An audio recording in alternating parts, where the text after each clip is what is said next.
I can't believe it, but we have surpassed 2,000 days in this solo survival world. This is going to be a full movie, which is a compilation of all of the episodes that followed the 1,000 days episode. And check out the 1,000 days full movie if you haven't seen it and if you would like to see the beginning stages of the world. This long form content is typically what I like to watch while playing games, studying, or even cleaning. So I wanted to go ahead and bring this all together because I know a lot of people like to watch this kind of content in that setting. Any specific links or tutorials that were used for each episode will be linked in the relevant episodes. And be sure to leave a like on the video if you enjoy this kind of content, as it really does help. And comment any kind of projects or even mini-series that you may like to see me try in the future. Stick around to the end if you'd like to see our updated stats and achievements. Without further ado, let's get into the full movie.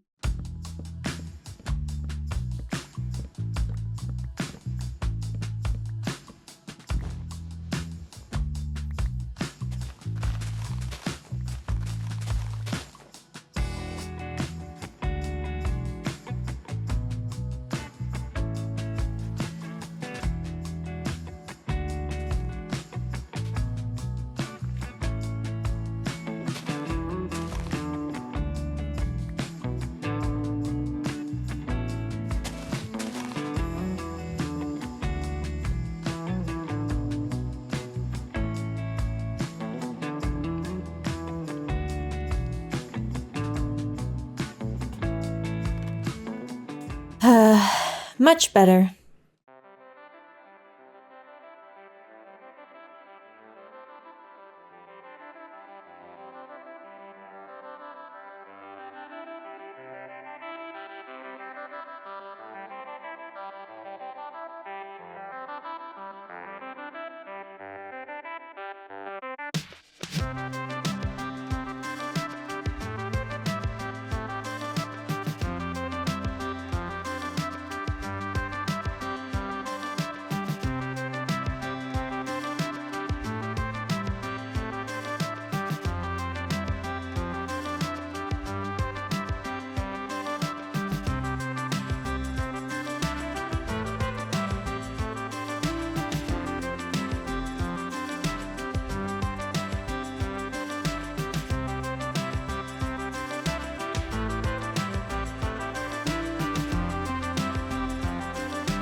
So on stream, we worked on getting these paths cleaned up and a more competent placement of all of them. So I'll go into Freecam just to give you an overview.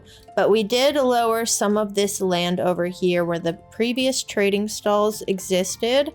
And we made the main path going all the way through back towards this way.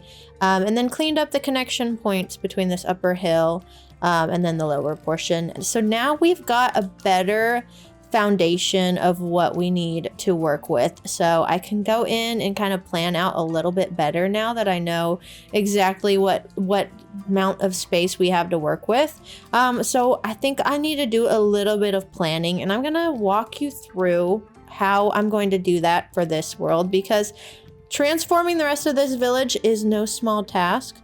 It's going to be a lot of really small updates, and it's just going to be better in the long run to have an actual plan for this specific project, so that I know what I'm doing and I can start to tackle things one at a time. So I'm trying to plan a little bit of what I want to do with this village. So I've gone in and taken a screenshot from overhead, just to try to lay out kind of what I'm thinking. So the first thing that I know I for sure want is there's this area over here where the original trading stalls in the village were. So I want to keep that going.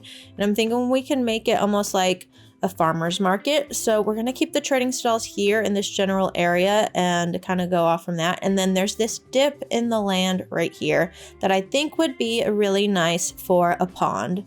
So we're going to plan on that for this main portion of area over here.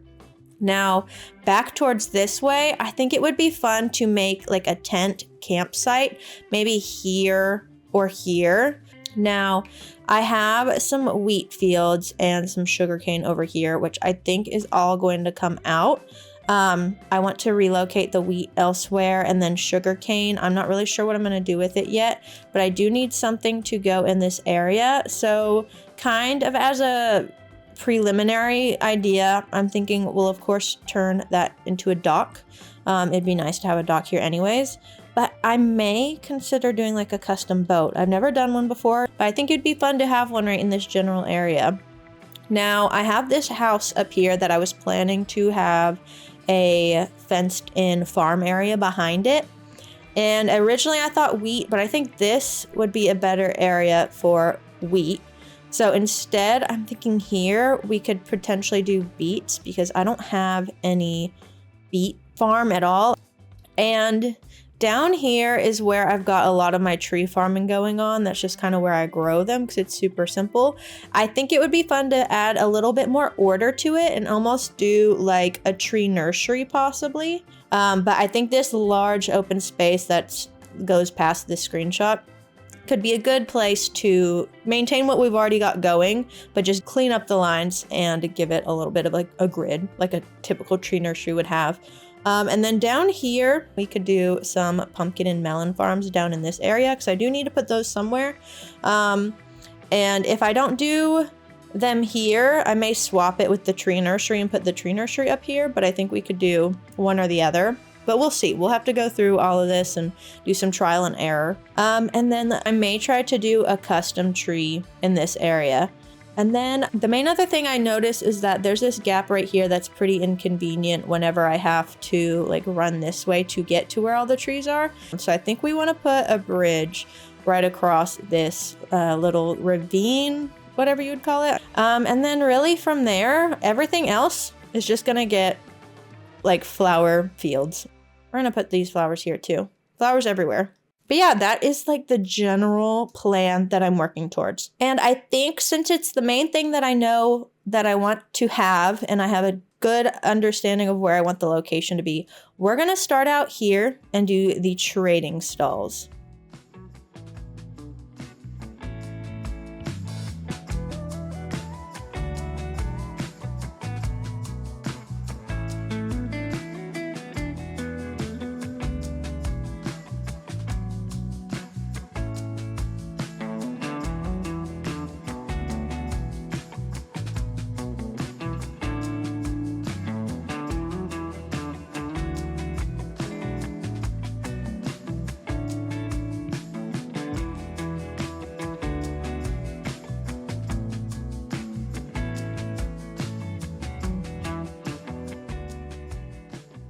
So we got the farmer's market all laid out and ready to start decorating, but I've got to say I accidentally canceled the first part of my flashback footage whenever I was streaming. So all of the work that we put into it is available in a VOD on the channel, but I don't have any flashback mod footage to show for these first couple of stalls, but we can still walk through them and talk about them. So first off, we started with these two. And this one we are planning to have for flowers, and then this one will be more for saplings. So those have the same design, but once we got those in, I tried to start varying it up. You can see I also started decorating this one a little bit, but I didn't get too far with the decorating because I want to make sure everything was in place first.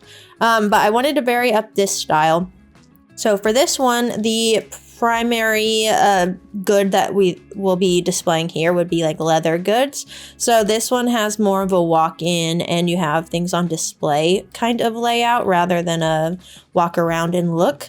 And then this one, we had a small little space, so I thought it'd be fun to do baked goods. So right now there's just like a pumpkin pie and a actual cake, but we'll bring in some other baked goods as well to put on display there. And then as we move forward, this is the next one I did. And I did this weird thing with the mine carts. By putting a powered rail, it stops the mine cart. But the idea for this one is to do meats and fish. And so I wanted this to look like a reach-in cooler. And I thought we could get kind of creative with the placement of like what goes inside of each one. Over here, we've got what I want to put produce in. So like apples, carrots, potatoes, beets, everything. And then we got some pumpkins and melons over here for a display. And then this one I figured could be kind of like anything that the cleric sells. So probably ender eyes, XP bottles, just weird like artisanal goods is what I was calling them. And then as we move this way, I want to make a like picnic blanket right here. So I started it, but I ran out of the yellow carpet, so I need to finish that. And then over here, I have a wool display. So this would be kind of like for a shepherd's stand. So we need to put some more decoration up here, but we got all the colors there on display. And then moving this way, we've got this section, which I'm anticipating putting just like colored dyes. And then over here, I think we could put potions. We got some cauldrons down.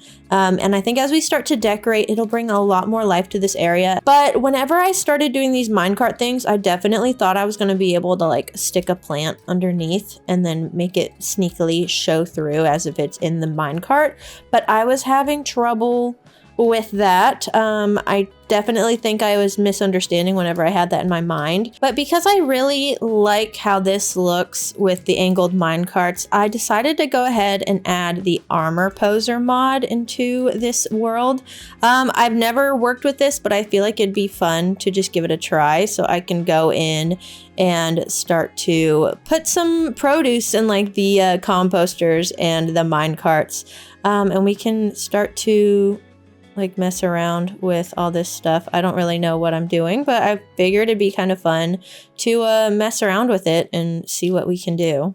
I don't plan on using it a ton at this point in time. I may fall in love with this and end up using it a lot more in the future. But for now, I just really want to focus on using it for this farmer's market area. And let's just start out with these reach-in coolers on the side, because that's what I'm most excited to work on and see what we can come up with. Before we even think about getting started, I should probably make quite a few of these armor stands. I've got 20 of the smooth stone slabs to use, so we can at least get those going. I want to grab real quick, if I have it, some ice. So I'll grab this blue ice. But let me walk you through what I'm thinking real quick. So I want to use this blue ice. I've got to figure out how to even do this. Let me see. I think I've got to take that out of my hands. Okay, and I want to place something. I think it usually goes on the head of the block. Oh, where'd you go?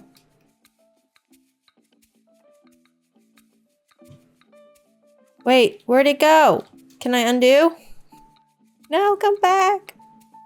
Where'd you go? I've seen people do this where... Okay. This is the one. Locate. Okay. How did it end up here? Modify. Undo whatever I just did. Where are you? Hold on. How are you down here now? What is going on? I'm so confused. Wait, are you this one now? Modify. At least I know how to find it now. Invisible. No. Undo. Okay, wait. That was my problem. Okay. Come back. Okay. I figured it out. You put the item in the hand. And then you do this. Swap main hand and head. Okay. Progress. I should probably put it closer to where I want it to go though. So let me do this real quick.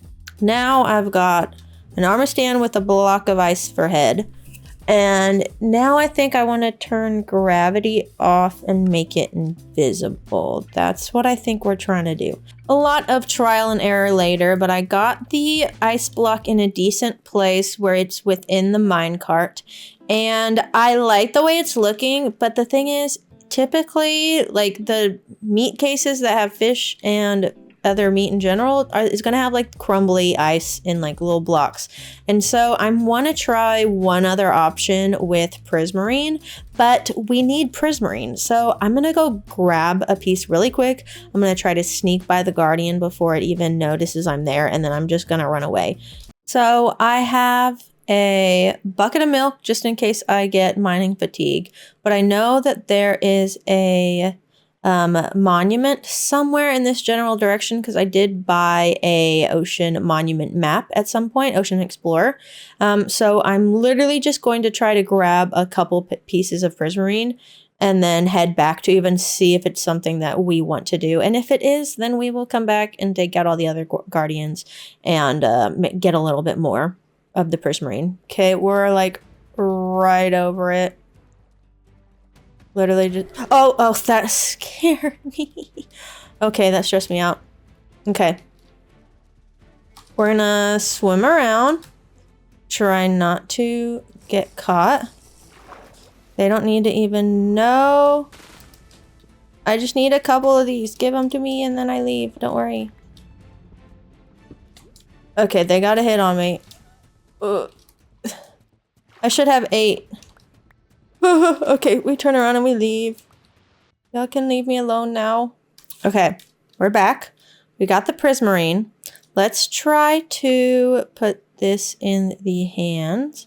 And we're going to swap it. And I want to know, can I copy the settings over? Mirror pose, copy. I do that and then I paste this. Okay, I can at least get the angle the same. Okay. Here are 2 options. We've got A, actual ice, and B, prismarine to kind of look more like chunky ice. And honestly, I'm not really sure yet which one I like more, but I think I'm going to just let it sit and I'm going to think about it. But in the meantime, we're going to do a little bit of work in different areas because we've got plenty to be done. So I think I want to go ahead and tackle this pond right here because that'll be a really fun one to do, pretty simple. And I think after that, I may go in and work on the tree farm. So we're going to hop on a live stream and do those together. Ooh, and I do need to texture this path as well. So we'll probably get that taken care of here shortly. But I'm going to come back to this and we're going to keep working on the decoration in this area because I want to work on it together. But I am glad that I have a basic understanding of what's going on. I'm pretty hopeful that we can figure out how to get these armor stands set up now that I've got a little rundown on the basics. And yeah, we'll come back to this in a little bit. So we went ahead and we've got the pond all laid out. It still needs a little bit of texturing around the edges, but other than that, I'm liking the location and the shape. But yeah, there will be some more details we're going to add soon. But before we even do that, I do want to talk about what we've got going on with the tree nursery. So I got this staircase added in right here and we've got it started, but there's still quite a bit of work that's needed to be done still. I'm not super set on how this is looking, but I'm hoping that once everything is filled in that it'll look better because there's so much open space right here between the little saplings versus when you get back here to the full-sized trees. But I do like what we did here. I need to put this in with the jungle oak or jungle wood type, but we got some chickens underground and we tied them to the tree so that it looks like they're being braced up in the wind, and I really like how that turned out. And then so it starts out with just saplings and we've got string on top of them so that they don't grow, and then we get into the second level of growth trees, and then we get the third level growth, which these are just the generic single width tree. And then back here we tried to force some taller trees to grow, and then this one was actually, we got one that was the shorter one, and then I put a block of dirt on top of it and grew another one, and it ended up being a lot taller than I expected. But I was having a little bit of trouble figuring out how to work in the 2x2 trees. So we ended up having to space them out wider because when they were a lot closer, they wouldn't grow because of the canopy overhead. It was blocking them for some reason. But we've got most of those placed in, and then we've just got to do the second level of growth. But yeah, we still got some work to do on this. But while we are waiting, I'm going to go ahead and keep working on the decoration for the farmer's market. So I've been thinking, and I want to try one other option for what I'm having represent the ice. And I've got some white concrete in hand. Actually, I'm kind of looking at this gravel. That's another option too. But I want to see the white concrete because I feel like realistically, ice is more of a white color. It's not really as blue as these are. So I want to give this a try, do the same setup, but with the white concrete and see how that looks. Okay, so this is what we got. We got regular gravel, ice, prismarine and white concrete powder. And I think I need to put a fish in first before I can make my decision, but I'm leaning more towards the white concrete powder. Okay, this is what we're working with a fish in place. Now I can go in and change these and get an idea of what each one looks like.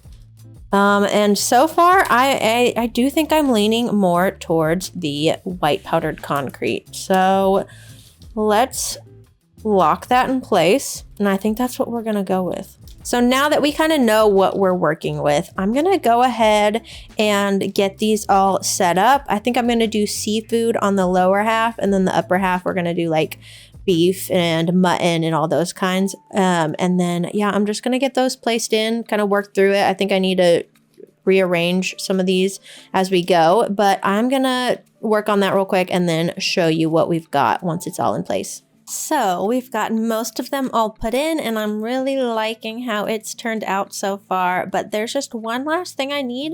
I want to put some tropical fish here, but I couldn't find any in my storage system. So we're gonna have to go get some either through a lush cave or a warm ocean, but I do have portals that lead to both of those. So we're gonna go ahead and head into the nether and go find some tropical fish. So first things first, let's go ahead and swap our helmet for a gold one. We'll hop into the nether portal, and then we just run down this tunnel until we find our other portals on the opposite end. And this looks like the place, so we're just gonna take a turn left and try to avoid the skeleton.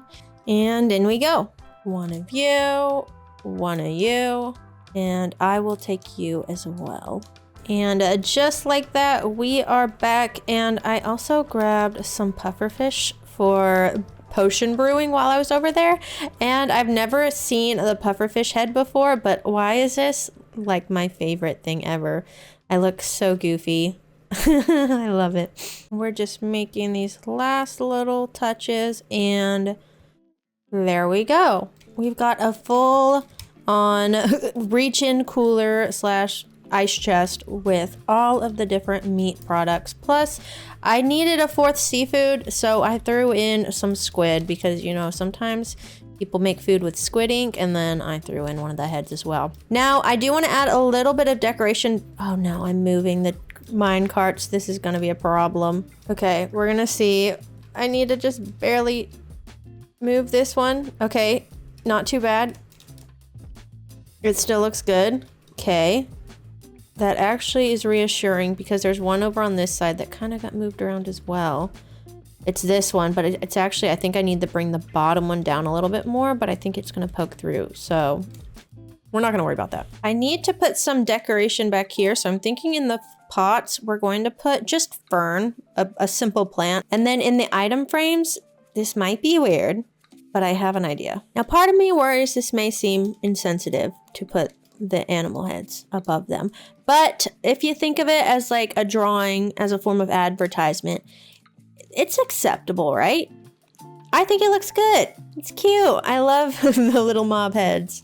And now that the meats and seafood are good to go, which I'm really happy with how this turned out, I want to tackle the produce next. So since we got 8 slots, we're gonna do apples, carrots, potatoes, beets, melon slices, sweet berries, glowberries. And for the 8th, I'm between using golden carrots and eggs, but I think I'm gonna go ahead and do golden carrots. Making a couple other adjustments. So I got a little variety in the angles. I do want to add something underneath so that you can't just see to the bottom of the composter. So I think I'm gonna try starting out with powdered red concrete and then go from there. We may try podzol instead too. So test 1, this is powdered red concrete. And for test 2, we've got podzol, which I think this is what we're gonna go with because you really aren't gonna see it much from this view, but if you do look down, it at least fills the area and it blends in with the colors of the composter a little bit better. Whereas I don't think this is creating the illusion that there are more apples below, which was the main intention behind grabbing a red block. So yeah, podzol it is. So now that we've got our first test done, I'm gonna go ahead and fill in the rest of these composters with the rest of the produce that we've got in our hand.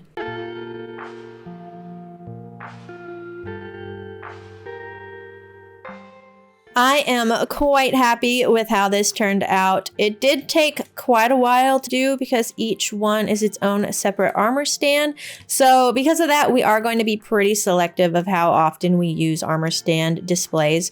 But overall, I like the character that it adds to this, and it really would feel empty without it. Now over here, we need to go ahead and get started on decorating the rest of these stalls. And these are going to be more typical decorations. We may do a little bit of armor stand displays in these minecarts as well, but other than that, we are probably just going to keep it very vanilla.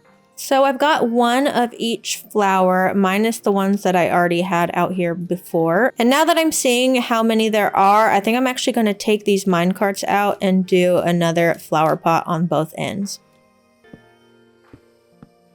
First off, let's go ahead and add a spore blossom underneath. And since the torch flower is my favorite, we're going to put it on this end so that you can see it as you're walking up down this way.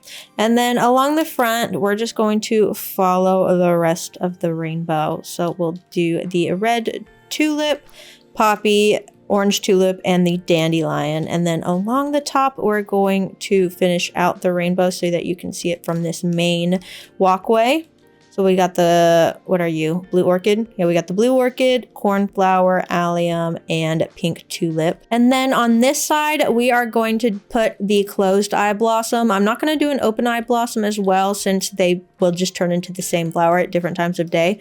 So we are just putting the closed one in on this side. And then along the back, we're going with the more white flowers. So we've got the oxeye daisy, azure bluet, white tulip, and lily of the valley. Now, the only other one that's left that is a one tall flower is the wither rose. So we're going to go ahead and put this in its own little pot. We're just going to put it right here on the more neutral side because honestly, I kind of forget that it's even a flower, and I guess we can technically consider it a nether flower. So we'll put it on its own special place since we don't have another place on the display for it. And as for the two tall flowers, we're actually going to move this one so that we can put the sunflower where it is open towards the pathway. And then at the front, we'll go ahead and put the pitcher plant because that is also one of my favorites. And then we're just going to sprinkle the rest of these throughout. So we'll just put them here and there. And then all that's really left is we've got some pink petals. So we're just going to put those along the ground so that we can enjoy those as well. For the saplings, we are going to do dark oak, spruce, jungle, and oak along the front. And then we're going to go in with acacia, cherry, pale oak, and birch on the middle. And along the back, we're going to do mangrove, crimson fungus, warped fungus, and bamboo. And that should be everything that can create a wood type in Minecraft. I do also want to add some hanging roots to this one as well. And then we decided to replace the minecarts on this one as well. And then we added both mushrooms in a pot. And then around the edges, we just got some grass and some ferns thrown in. Now that the flower display and the sapling display are done, that means 4 out of the 10 stalls are all complete. And I would argue these are the 4 more time-intensive stalls to do, but I think it's time to lock in and get the rest of these taken care of so that we can call this farmer's market complete.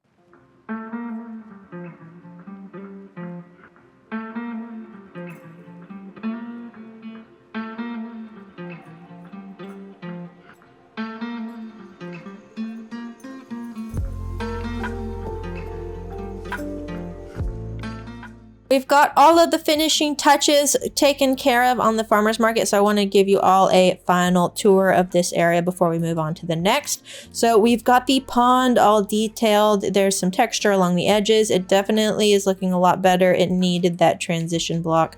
So I'm very happy with how this turned out. Super simple. And then as far as the back sides of some of these trading stalls, I tried to make them not completely bland. So in this situation, we covered it up with the cherry tree. But for that one, we threw some banners on just to add a little bit of a pattern. It's not doing too much, but it's at least better than if it's just a solid color. Now moving this way, you already saw the flower stall and the sapling stall. And this is what we've got going on for the leather stall. So just typical leathered goods. And then we've got a armor stand with leather armor that we actually bought from a leather worker. So we threw that in there. Then we have the baked goods area. We got cookies, eggs, pie, cake, bread, and a little honey bottle here. And then we've got the produce, which you've already seen. We've got the meat and fish. And then this is what I'm calling like the cleric, like artisanal goods section. So anything you would buy from a cleric, minus I need a rabbit's foot. I only had one for an item frame that is over by the brewing station. So we need to go get another so we can put one here. But super simple in this area. And then we've got the picnic area with a little basket. And we did put 2 more armor stands in here just to put something in the basket. And then we've got the wool shop, which super straightforward. I found out you can only make mini blocks of the white wool. You can't do it of the other colors. So we just threw in a couple of the white ones here and there to give it a little bit extra depth, but it's a very straightforward stall for sure. And then over here we've got some potions, and then this one is double-sided, so some other potions on this end. And then this one we have the dyes, which I didn't put every single color in, but I did try to keep the rainbow. So we've got 1 green instead of the dark green and light lime green, and then we've got 1 version of blue for representation of that. And with the farmer's market all done and decorated, we're going to focus on finishing up the tree nursery that you saw a little bit earlier.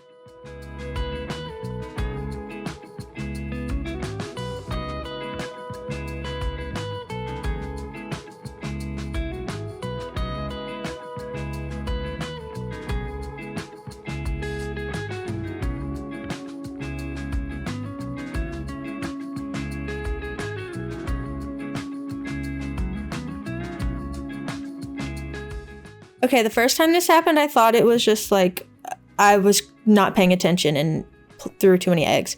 I just threw 1 egg and it turned into 4 chickens. Is this normal? Because this is the 2nd time this has happened. It happened again. That's the 3rd time, and I think it's been like 2-3 minutes since that last happened. Is this just more common than I realize? I'm gonna see if it happens again while I'm actually recording.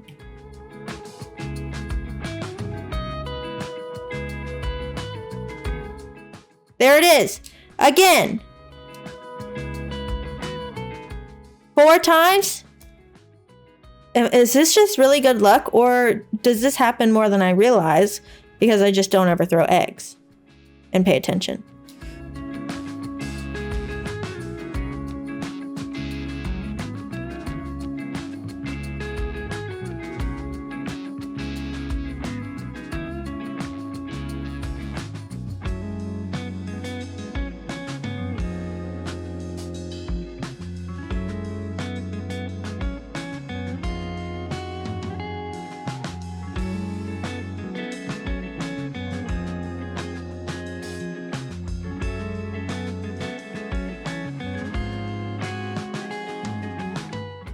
So we knocked out quite a bit of work on stream the other day, and I'm gonna go ahead and show you what we have completed. So first off, all the paths have been textured. We got the light poles all around, and in this area right before the tree nursery, we've got a sweet berry farm.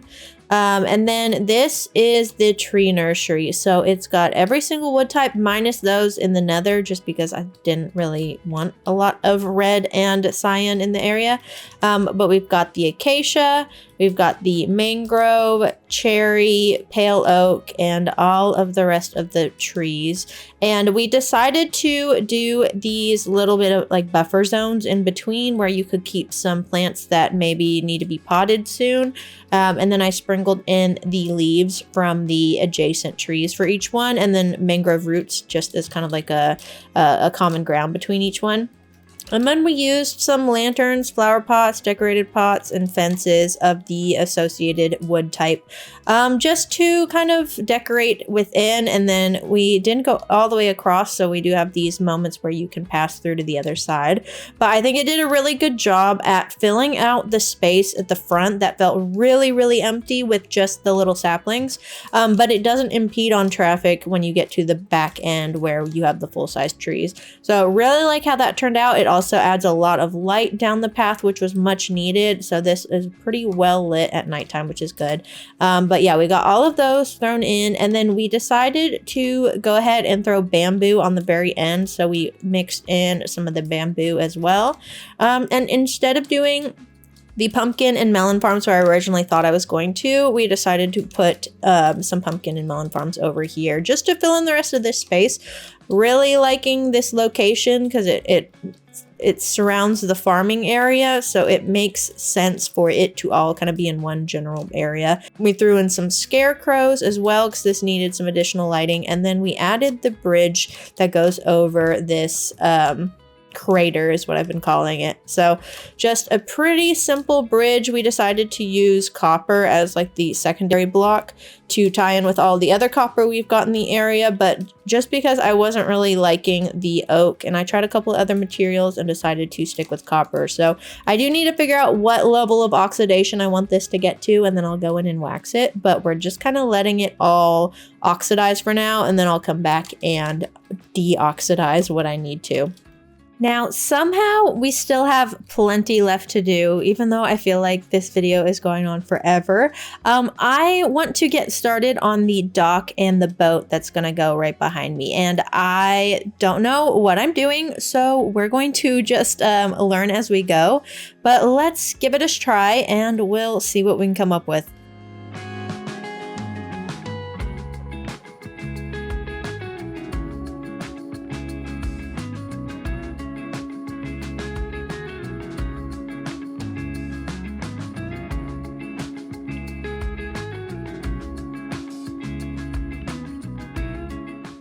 So this is how far we got with the boat and the dock, and I have slept since I finished what we're showing here, and I intended on kind of getting some rest, taking a look at this with fresh eyes and seeing what needs to be changed, because when I was done, I was like, honestly, this boat needs some more work. I know I can do better. I just don't know how yet because I haven't done a boat, and I do want to work on that more in the future. But the more that I think about it, the less that it makes sense to me to have a boat right here and a dock, because if you look at it, the boat can't go anywhere over here, and if you go this way, the ocean's past that, but there is no access point here, and I could potentially connect the two, but we've already established that the main form of transportation is rails and carts.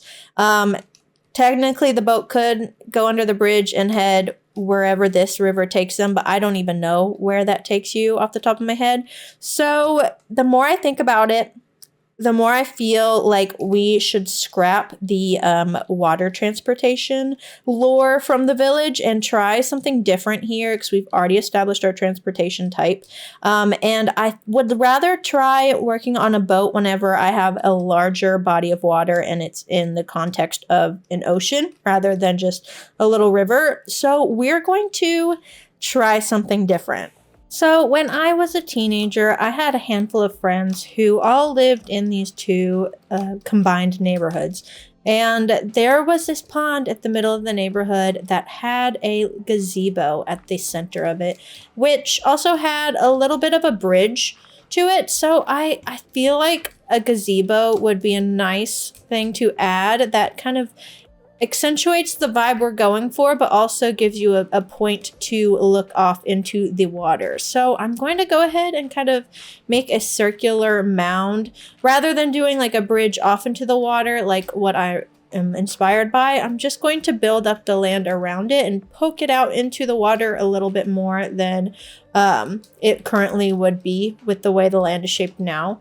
But yeah, we're gonna go ahead and give that a try. And then as far as block palette, I am thinking about like the view you get from this angle, as well as this angle. So I want to find some blocks that are going to pull a little bit from each.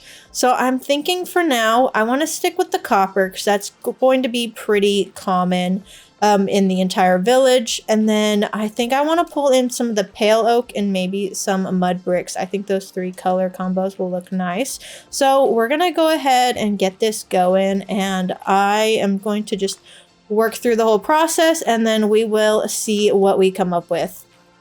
Okay, so far I am liking this a whole lot better. I've got a little bit of an outline set in, and then I've extended the land out to support it. So I think that this is what we're going to proceed with, and I'll see what we can come up with and if we end up liking it. But I am definitely liking this a lot more than the dock, because in addition to it feeling out of place, I also was just kind of bored of the shape of it because it was a rectangle. And I feel like it'll be nice to throw in another circular structure just to kind of balance out all the others that are already in here.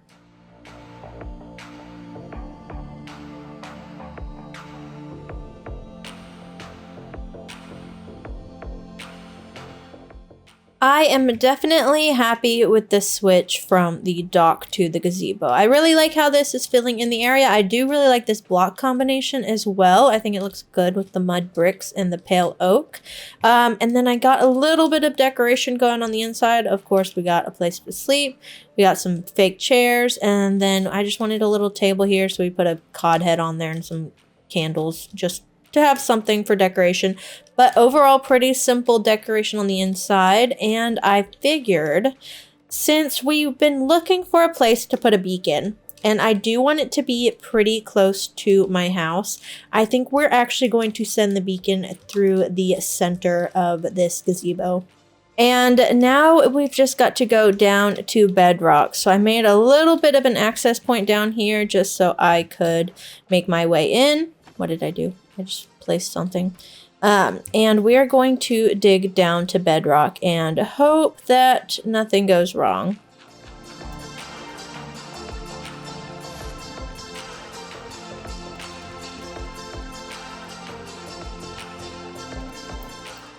Can't complain about some random diamonds. I'll definitely take those. We are down at -57, and all of the iron blocks are placed, and I might as well go ahead and get an iron ingot so that I can activate it, and we are going to go ahead and place this beacon. Okay, why didn't I get the advancement?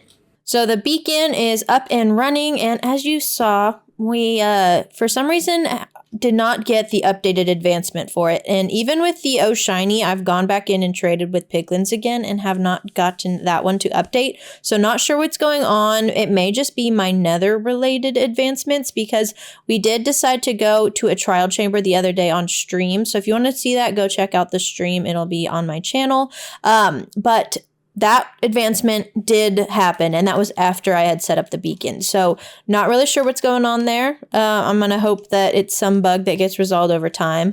But for some reason, that did not update in my log. But that being said, beacon is in. We're good to go. And you may think we're done, but no, there's still a lot more to do. This is just the video that is never going to end, I feel like. But I've been thinking about one other thing. I've got this big open space right here, and I want to plant a crop field in here, but I actually don't think that it needs to take up the entirety of the space, and I have an idea for something else I want to put over here in addition to the crop field. So my main goal when I started this world was to make sure everything gets the proper attention it deserves before moving on to the next project, and I've got to be honest, there's a couple of farms I've been keeping a secret from you all. The first one is right over here, and it's just a really quick honeycomb farm that we made on stream, but I didn't have the time to make a full-on structure for it. And the second farm is hidden behind this wall. We've got a chest here that collects the pitcher pods and the torch flower seeds, but this farm itself is also quite sad looking. It's just tucked into this cave over here underneath my house. And I think it's time we relocate both of these farms to that plot of land I showed you earlier. Because this video is already taking a lot longer than I originally anticipated, I've gone ahead and prepared the design in creative. So these are all of the materials that we will be using. But I do need a couple of items from an ocean monument, so I think we're gonna go ahead and take out some of the Elder Guardians and mine what we can so that we have all the supplies we need. First, we need a proper trident, a bucket of milk, and lastly, we just need some throwaway blocks, 3 TNT, 3 redstone blocks, and then 2 water breathing potions and 2 invisibility potions. And now we've just got to find our way back to the ocean monument we went to previously.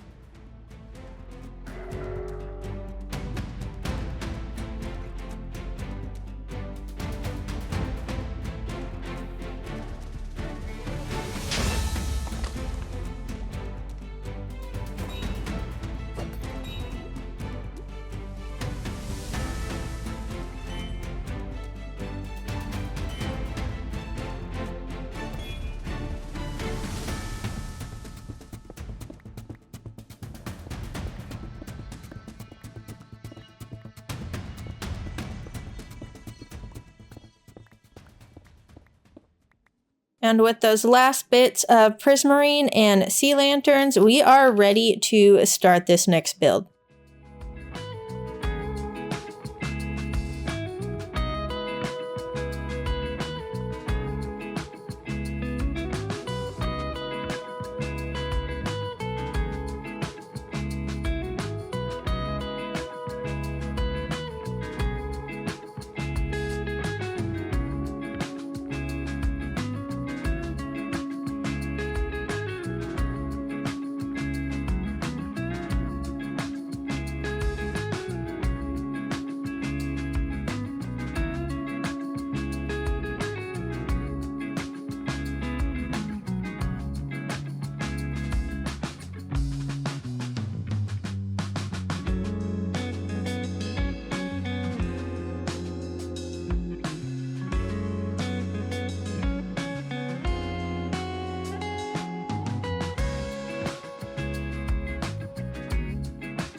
So we're basically done with this build. I just need to oxidize some of, or deoxidize some of these trapdoors because they got a little bit too oxidized for my liking. But other than that, the exterior is done. Now you may be wondering, where's the actual farm? Well, since we are using an LA collection system, I figured I would go ahead and do my favorite combo farm to do early game.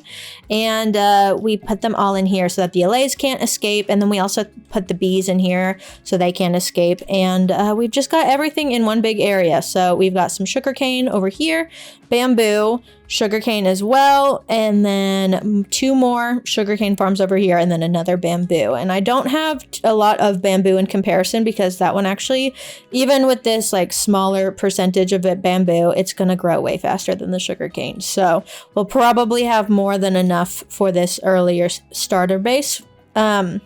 But yeah, we've got the beehives in, and they're collecting both honeycomb and honey bottles. And you can see more of that over here in the auto sorting system. So we've got the sugarcane, we've got the honeycomb, honey bottles, torch flower seeds, pitcher pods. We have one for sniffer eggs just in case I want to go in there and start breeding them up. I haven't really been doing that a lot lately, but I can if I want to. And then this last one, it doesn't have an actual filter, so anything extra is going to come in here, but we've got mainly bamboo. So we got all that in there, and then we got a ton of resources as we were emptying all this out, and I've already run out of storage for stone in multiple different locations, so we're keeping another double chest of stone here. Now, really, there are just a couple of little housekeeping items to take care of around the rest of the village before it is done. So planting some flower fields and some crop fields, and then a couple of little last minute details, and then we can go ahead and do the final tour.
It is feeling so much better and complete with all these details in, just filling in this space with flowers and crops.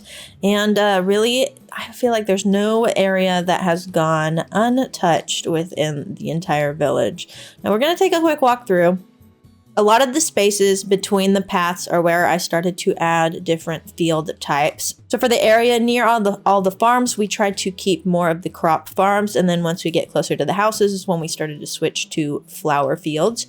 So we've got some wheat over by the sheep. And then up here, we extended the rose bushes that we already had and just brought them around the back side of the iron farm. Near the area where we're keeping the sniffer farm, we've got all of the torch flowers and pitcher pods or pitcher plants. And then near the pigs, we've got some carrots. And then over on this side, we've got the potatoes leading down towards the sheep farm. And then back here, we've got a wheat farm. And then over here, we've got the beets. And then we got another carrot farm over here by the cows. So overall, a lot of crop farms up on this portion. And then we have the one flower field over by the sniffer farm. But then as you go down here, we've got a lot more variations of laying out flowers. So for some of them, we have like a more dense diagonal layout.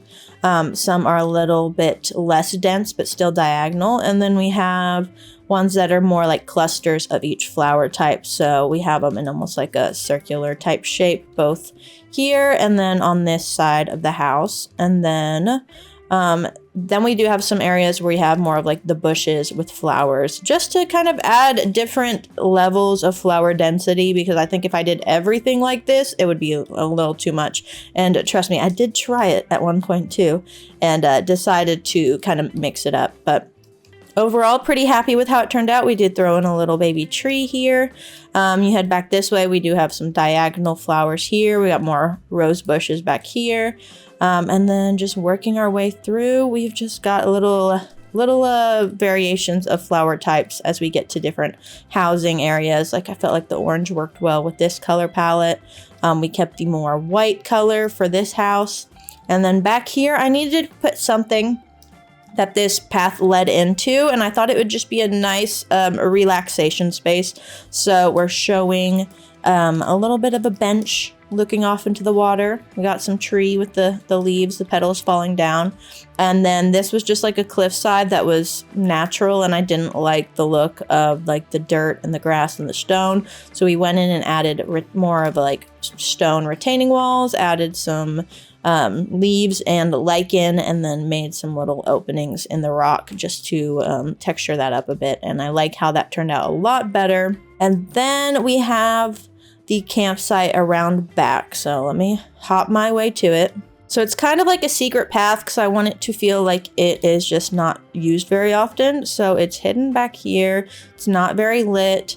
And we've just got a little tent, a little campfire, some logs, and then a bed and some workstations inside.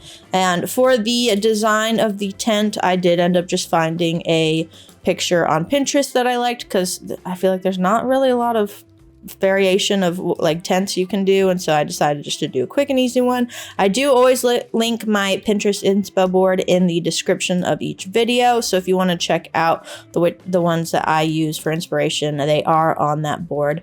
But yeah, go ahead and give it a look if you want to see the original picture for inspiration for this one. And I glazed past it a second ago, but we did end up doing a custom tree. I like how it fills in the space. As far as the tree itself, I'd say I'm about like 85% happy with it. We spent quite a bit of time on this. I don't do custom trees very often, so it's a learning experience as we go. And I know that there's things that I could likely do better, and I need to just continue practicing in order to figure those out. To figure out like the best style for me and the technique. But I wanted to keep it the way it was right now, just for memory's sake, so I can look back on it later and we can kind of compare and see how things have changed. But I did continually pull back in Freecam to make sure that I was happy with the silhouette of the tree. And I actually wanted to show you something funny that happened as I was doing this, because I really liked the view from a distance, and I was like, I like this, but as I'm walking underneath it, I don't really like it as much, and I couldn't figure out why.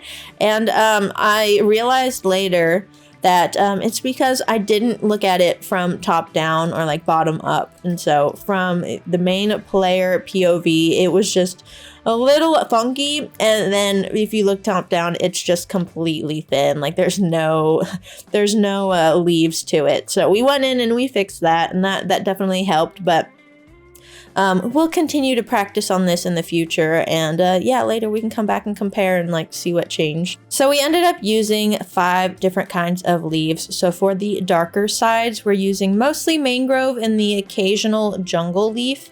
And then as like the middle ground, we're using oak. And then for the places where I wanted to highlight it, we're using either azalea or flowering azalea, and those are just a lot brighter, so those are more focused towards the top. So as far as like the leaf color like gradient, I'm really happy with that. I do like the base of the tree. We added in the swing, and we have some texture around the bottom that I like. I think the main part that's throwing me off is really just like the shape from the main player POV. I do still like it from a distance, but yeah, like as you're walking under it, something just feels off to me. I tried to like add more branches this way, but you know, we gotta practice, and we'll get better. So that's basically everything for this village makeover. Now I am going to do a couple of last minute items. I want to throw some coral in this pond just to add a little bit more color because it was a little bland, and I think that this will add some nice pops. But in addition to this, I do have 4 axolotls that we're going to release in here. I'm hoping they don't escape. I feel like they probably will, so we'll see how well this works. But I'm going to go ahead and release them. And if you guys have suggestions for their names, let me know in the comments below. We've got 1 of each color in here. I do have some backups in case anything happens to them, but yeah, we're gonna go ahead and leave them in the pond and hope that they do not have troubles surviving in here, because I have had issues with the axolotls before if they're not like perfectly contained. But yeah, if you guys have name suggestions, let me know. We're gonna need 4, so I would love to get these guys in that intro montage, give them their little moment. And the last thing we are going to do, and arguably the part I am usually the most excited about, is we are going to update the maps. So these ones are all locked in, so we don't have to worry about those changing. So we're going to replace those with new ones that we lock. But then as for this one up here, these have not been locked in, so we're just going to update these. But this is what it was looking like whenever I last made the maps, which was like mid-December.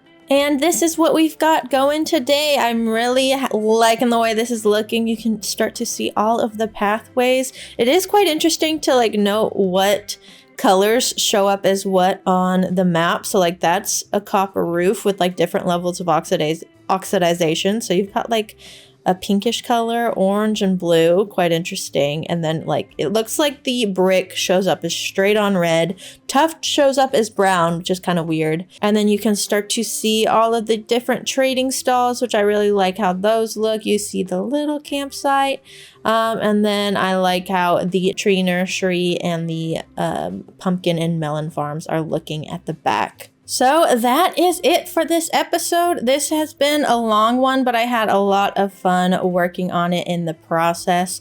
Definitely was not expecting it to take multiple weeks. I actually split this project into 3 different episodes. If you recall, the villager house updates and the animal barns were originally all intended to be in one big episode, but I pretty quickly realized that that was not going to work out. Didn't realize that I probably should have split it up into like 4 or 5, but here we are. The village is done. Everything's been updated. And yeah, I'm really liking the progress, and we've got a lot of work to do in the future. We have already started some of the next projects in the live stream, so if you want a little sneak peek, feel free to tune in, come hang out with us and chat. But other than that, thank you so much to everyone who liked the video and who is a part of the community. If you want to join as well, feel free to subscribe. I will link our Discord down below as well if you'd like to join that. But that being said, it is time to get ready for the next project. I will see you guys in the next episode. Bye-bye.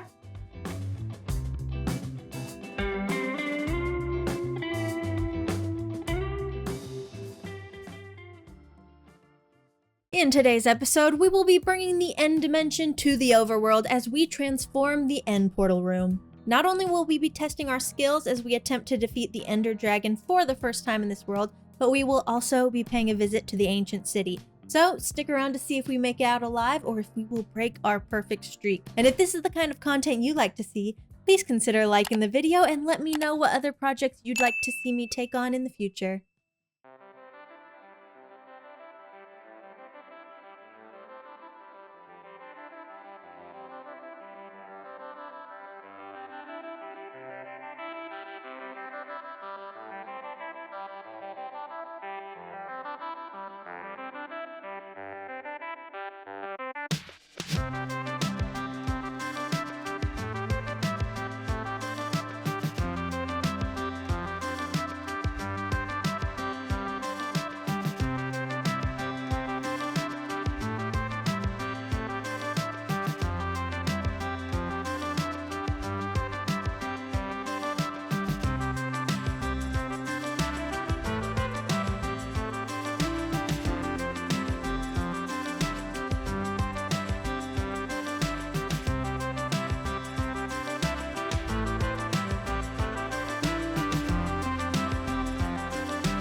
Where is my carrot on a stick?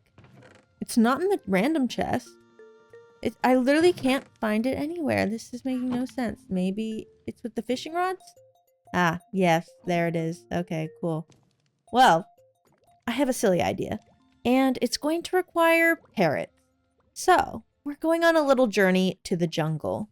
I could tell you what the parrots are for, but I think it would be more fun to just show you. And I have my inventory all packed with only the essentials, so let's get going.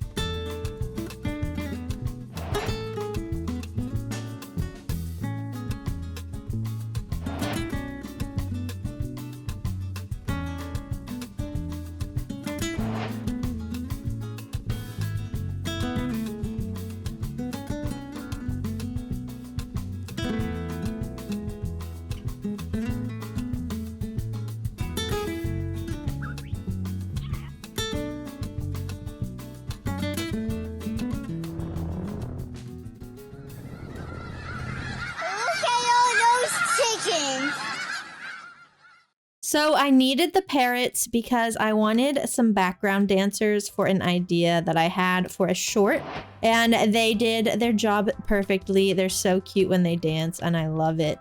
So if you want to see what I'm talking about, the short is up on my channel. I cannot share it on here, unfortunately, due to the music that's within it, but it was a lot of fun to make.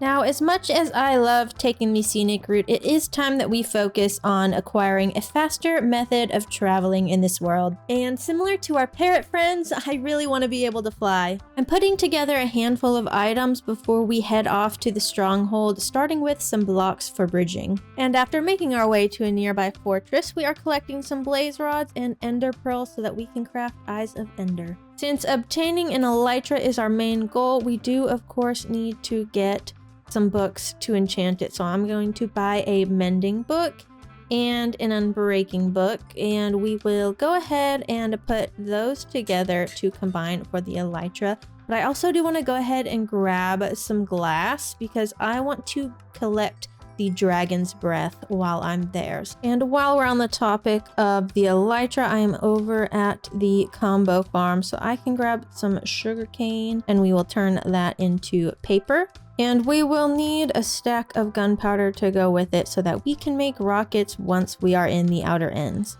Swapping out our netherite for diamond gear, we now have our inventory and our ender chest all ready to go, so it's time to head off towards the stronghold. And our first pearl throw tells us that we need to head south, so we're going to say goodbye to Richard for now and hop in a boat and head that way.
Overall, the dragon fight went pretty smoothly, though I did get thrown across the island a couple of times, and I may have made eye contact with the Enderman once or twice. But once all the end crystals were gone, we hung around and collected dragon's breath before finishing the dragon fight. Now with that out of the way, let's scaffold up to the end gateway and head out into the outer end. I personally prefer the trapdoor method to get through the gateway rather than the ender pearl method, and I'm definitely glad we played it safe this time because look how close to the edge I landed. That could have been bad. I think this is the smallest little island I've ever spawned on right off of the bat. And now that we have crafted the logs into wood plank slabs, we can begin the long process of bridging until my pinky needs a break, and then we'll take a little rest and then bridge some more. For now, we are heading north because if I've learned anything in Minecraft, it's that if you're ever looking for a structure, just go in one direction. You'll eventually bump into it. Just go straight. There is a small end city, but no ship in sight, so I'm gonna go ahead and grab the shulkers at the opening of the structure, but today I'm really just focused on finding that elytra since I don't have many rockets to spare. And after we get a gunpowder farm going, we can always come back and do some proper end city raiding later. After traveling about 4,000 blocks, there is finally an end ship in sight. First, let's take out these shulkers at the entrance of the city. Now, since this ship is luckily over land, we can just scaffold directly up to it. And we're just going to pop in from the bottom, take out this shulker, and then finally, the wings we've been waiting so long for are ours. And of course, we can't forget the dragon head at the front of the ship. A couple of shulker boxes will hold me over in the meantime, so let's head back to the end gateway and pop on through to the center island. We are back in the end portal room now, and I wanted to go ahead and show you what we've been working on during the live streams. Now, over a couple of different sessions, we have mined out and decorated this large tunnel that connects the portal room to the nether hub, and it will make traveling to and from for the rest of the project much faster. Not only is it wide enough to fly through with ease, but below each slab is soul soil, so we can run through very quickly with soul speed 3, but since it's soil and not soul sand, it doesn't slow us down without the enchantment. I wanted the materials in the tunnel to be representative of where it leads, so we used purple and end stone to decorate this inner portion, but we used 2 different patterns just to vary it up a little. And if you want to see the full process of designing and building the tunnel, the live streams are up on my channel now. Before we move on to the next phase, there is one last thing that I want to do. The tunnel is spawn proof, but at some point this little guy made it into the tunnel, and as we built around him, he picked up some stray blocks and has been hanging out with us since. And I thought we could give him a shulker head so that he can be somewhat of a mascot for the tunnel. And if you think we should give him a name, leave a suggestion in the comments below. Now that we have found the stronghold and made an efficient path to it, we can finally start to focus on transforming the portal room. I've done some very rough conceptual planning, so let's walk through my thought process. I don't regularly build with materials from the end, so I want to embrace the opportunity and bring aspects of the end cities into the portal room. The most recognizable feature from the end is arguably the endless looming void, so we will have to find a way to make our own version of it. And at the center will of course be the end portal, but I want it to be resting on an end island. And of course, we will need more end islands around the edges. I do also want to incorporate some of the structures from the end cities along the edges somehow, or at least my own version of the end cities. We can even use the bridge design to connect to the center island with the portal. And I definitely want a place to display the dragon egg and a dragon head, so we'll have to find a way to incorporate those in as we go. And last but not least, we will use chorus plants and end rods to decorate wherever we can. Like I said, a very rough conceptual plan, but I think it gets the idea across, so let's give it a go. We prepared most of the design and creative on a live stream, and I finalized the rest of the design on my own over the weekend, so we're gathering a majority of the materials needed to start the project. But one of the blocks we are using quite a bit of is Skulk, which means we need to go on a little side quest to the ancient city. This will be my first time raiding an ancient city in this world, so wish me luck.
That honestly went a lot better than expected, and I definitely would not have made it out unscathed without the elytra. And after about 4.5 hours, these are all the goodies that we came out with. I'm pretty happy about the 7 notch apples and the skeleton skull, but what I'm most excited about is the other side music disc. Now we are back at the portal room with all of the materials we need for this build, which includes nearly 60 stacks of sculk blocks and 67 stacks of black glass. First thing we have to do is clear out the space needed for this project. So I'm pretty sure if I just do this... Yep, there we go. So much room for activities. Now that we're done taking blocks away, it's time to start adding some blocks back in.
And with that, all that's left to do is place this dragon egg, and the portal room is officially complete. As you walk through the nether portal, this is the view that you are met with.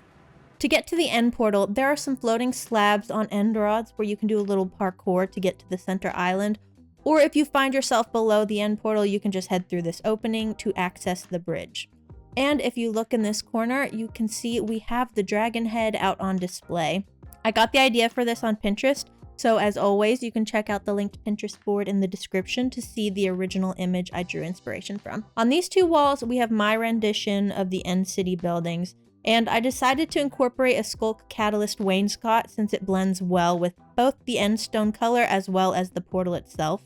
And on this side, we have a building that is pretty much the same as what you'd find in the outer ends, but with a couple of alterations to tie it in with the other structures. And last but not least, we made our own void for the floor, ceiling, and some portions of the walls. To create the void, we went down a handful of layers and aligned everything with sculk blocks. And then we alternated between layers of end rods and black glass, and did that a couple of different times before we got to the last layer, where instead of doing end rods, we went in and placed down sculk veins instead, which give it that nice little starry texture once you cover it with a final layer of black glass. If I go in and turn off the shaders, you can start to see the layers a little bit better since the end rods and the sculk blocks are not as glowy, but I still feel like it looks like the void even without shaders. I do wish light sources had more of a glow to them in vanilla though. That would be very nice. Now let's just hop our way back to the nether portal and make our way back home. It's so nice being able to travel back and forth so quickly, and I'm excited to get more of these tunnels added into the world in the future.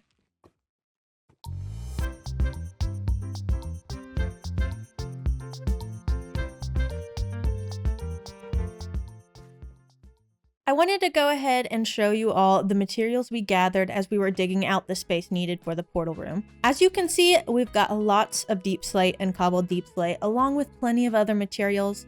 So I'm seeing some more organization in our future. In the last episode, we asked for name suggestions for the 4 axolotls that we added to this pond, and Debug suggested that we name the pink one Laurelin. I think that is a lovely name, so thank you, Debug. We still need names for the other 3, so if you have any suggestions, leave a comment down below. To those of you who made it to the end of the video, thank you so much for watching. Please consider leaving a like on the video, and if you're interested in more content, check out this other video that YouTube thinks you might like.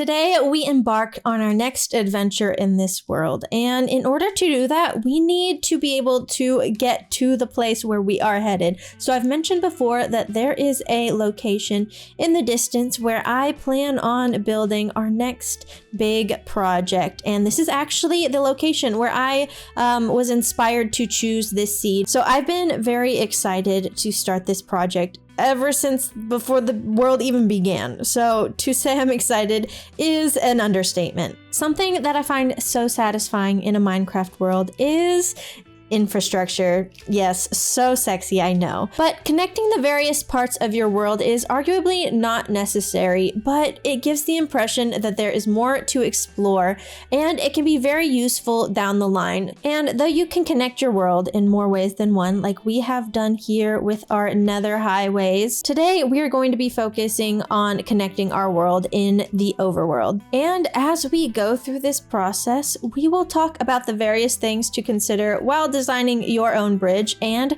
stick around to the end to see how you can use these concepts to design a bridge that is unique to your own style.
There is no one-size-fits-all method for designing a bridge, so let's focus more on the concepts.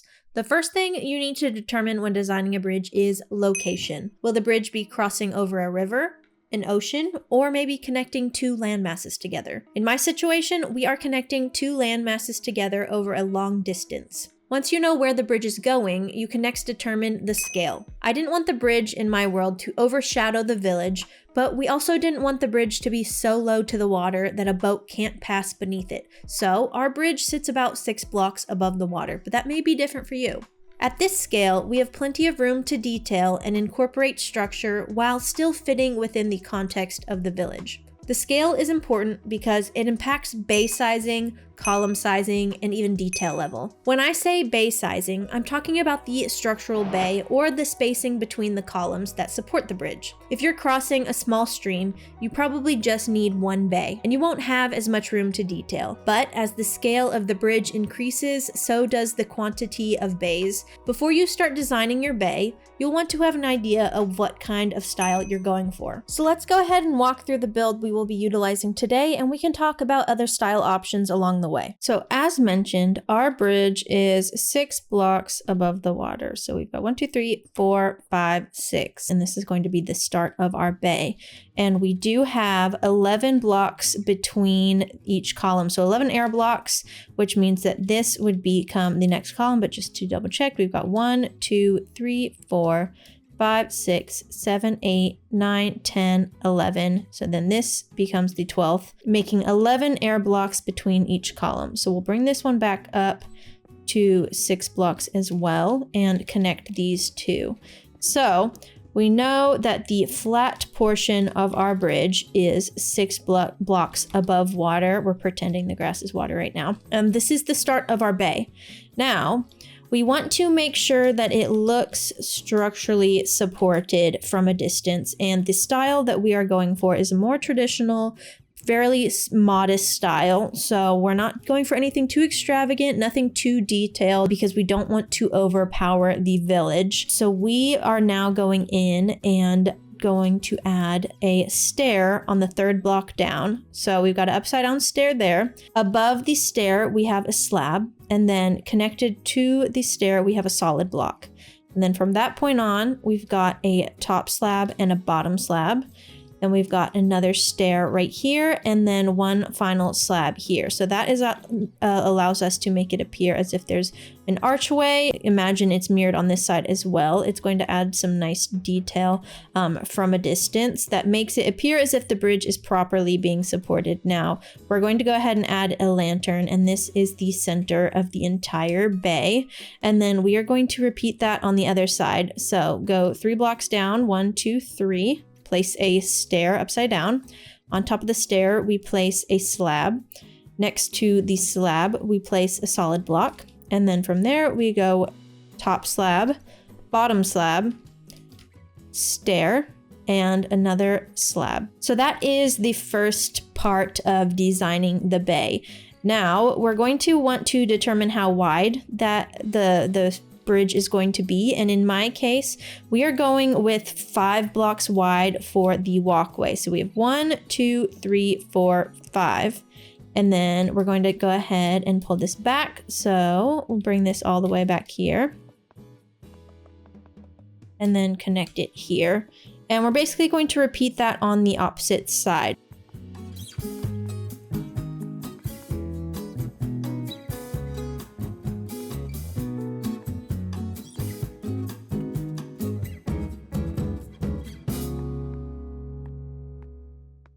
Now, I decided just to break up these stone bricks a little bit, that we are going to go ahead and add a chiseled stone brick where this bottom stair meets the column. So we'll do that on all 4 ends. And then from that point on, we are going to go ahead and add additional stairs along the edge just to add a little bit extra depth along the bridge. So we'll put that along here. We'll put that along here. Now let's go ahead and fill in the rest of this opening so we can actually walk across this bridge. So I'm gonna go ahead and place all these in. I can actually use the extrude tool since I have Axiom installed, and we'll do that just to speed it up. And for my specific design, I opted to replace these blocks on the opposite side of the center. So let me take those out real quick. We replace these with slabs. So we have top slabs above, and it just adds a little bit of depth from the underside when you're looking at the bridge, but it is not necessary at all. So you do not have to do anything like this, but just keep in mind that if there's an opportunity to add depth that doesn't impact the way your bridge actually functions, go ahead and feel free to do that if you'd like, because it does already make a big difference just adding those shadows in. For the cross bracing, we are going to be adding an additional solid block, and then above the chiseled stone brick, we've got a stair on either side.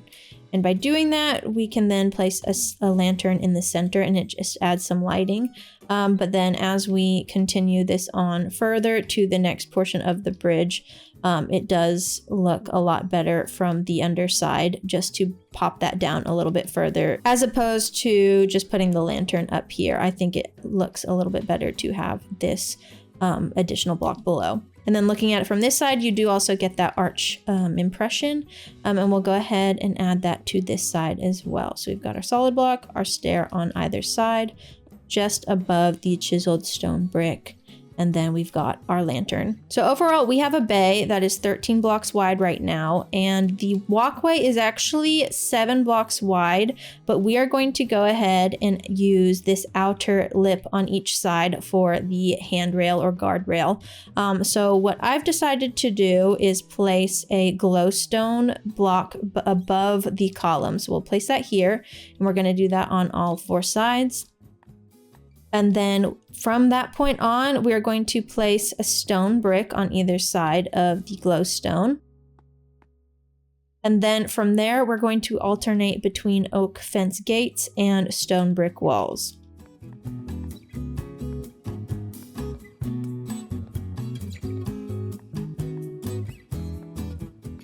Now all that's left is we are going to cover up the glowstone with some oak trapdoors. And I think the oak trapdoors just help mellow out the brightness of the glowstone, especially when you use shaders that make light sources a little bit more glowy than just regular vanilla Minecraft wood. And then from that point on, we added a little bit extra detailing, not too much, but we just put some stone buttons on top of the solid blocks that are on either side of the glowstone.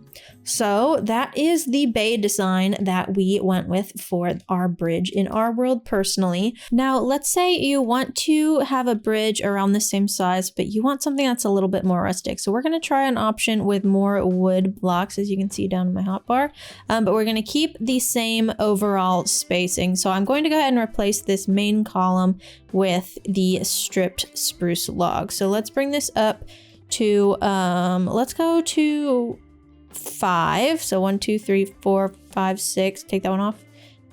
In this top area where you're going to actually be walking, let's make this just spruce planks instead, so that you're not walking on logs. So we'll do that and add a strip spruce log on this side as well. So 1, 2, 3, 4, 5, and then a spruce plank on top. And then I'm thinking, instead of doing the chiseled stone brick, I do like having that little detail of just a different pattern. So I'm going to replace that with the exposed side of the spruce log. So we'll do that on this side as well. So do that, and then let's repeat that on the other 4 corners. So we got 1, 2, 3, do one here.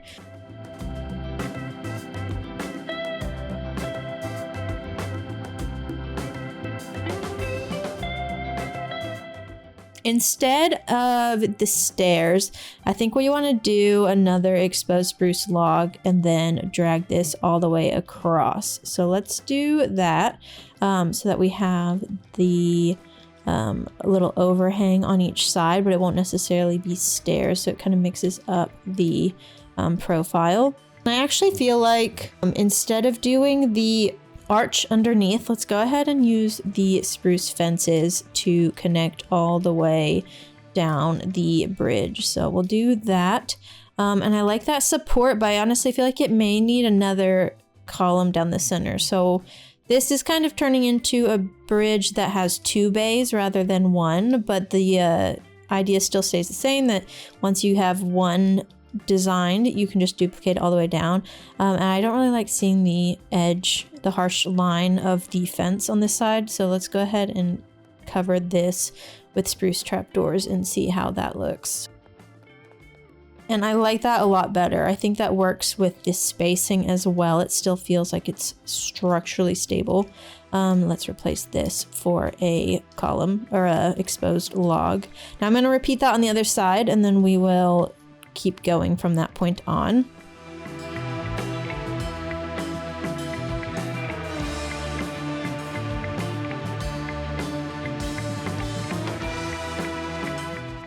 Okay, so we've got those in place. Let's go ahead and do that on this side as well. We will need to incorporate some more lighting.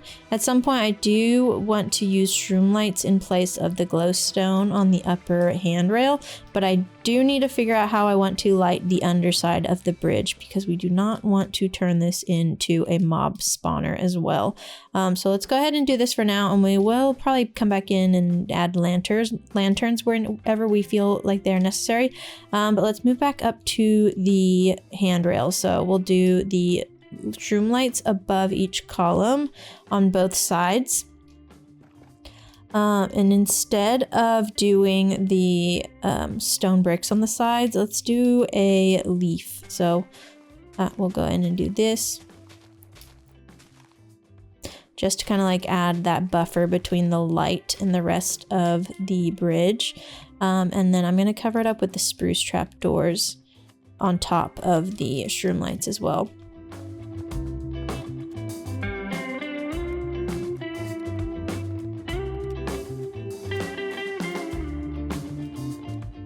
And then for handrails, I want to try and do a spruce hanging sign. So I think I actually have to break the leaves to get it to connect. You kind of have to get these in place to begin with. And then once you have them in place, you can come in and break that end one off, but it won't just automatically connect initially. So kind of forgot about that. So let's go ahead and do that on each side.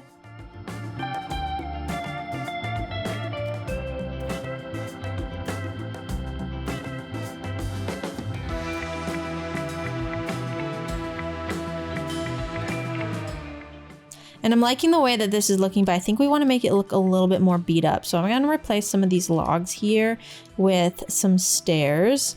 Just to add a little bit of change in the shape. So it almost seems like pieces of it are falling off. So let's do another stair here and say like a slab on the, let's do a slab up here. And then let's add some planks along the column just to, again, change up the texture as if it's a little bit worn. We'll do this one instead. And then bring that around, and we'll do that on this side as well.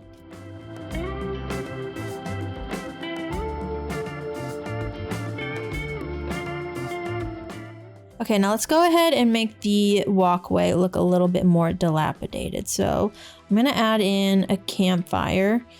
And okay, actually I'm thinking we may need to swap all these for slabs so that we can make this blend in better with the bottom of the walkway. And actually I think that'll work better because it makes this a block and a half a little bit more, so it seems like a proper handrail. So let's go ahead and swap all of these for bottom slabs. Okay, now I'm just gonna go in and add patches of campfire. So I think we can just kind of throw these in very sporadically wherever it feels right. And then put those out with the shovel. And then we can also add in some spruce trapdoors to additionally kind of lower that floor in certain areas. Let's do this over here. We can kind of switch the direction of everything too, just to make it feel as if it is a little more like patchwork. So let's add some trapdoors here.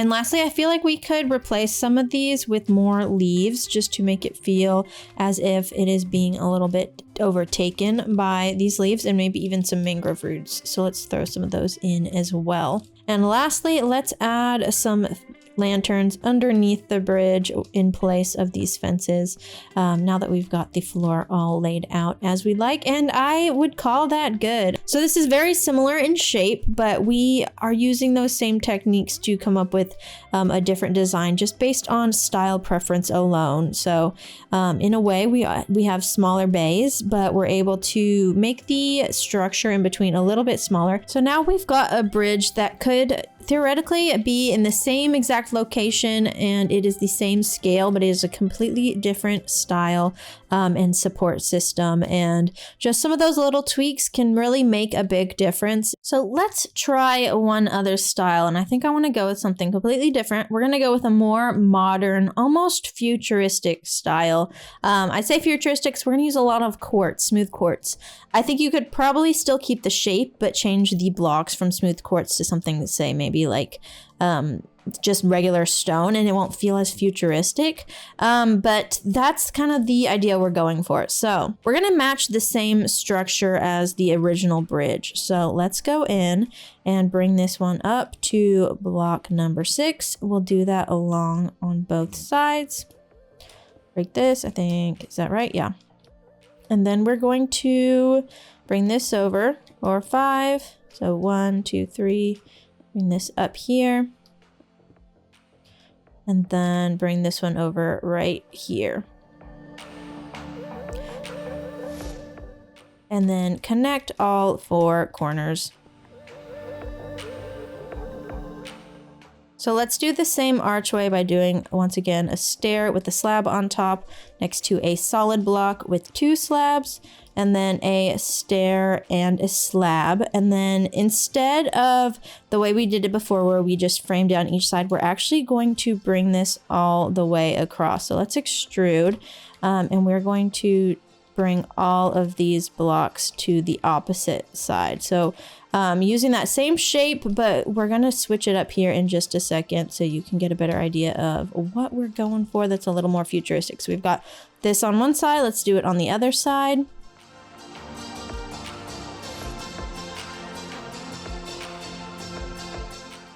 So what I'm thinking is, instead of having it attached to the columns like it is now, we're actually going to break these 2 blocks right here. So let's do that on all 4 sides.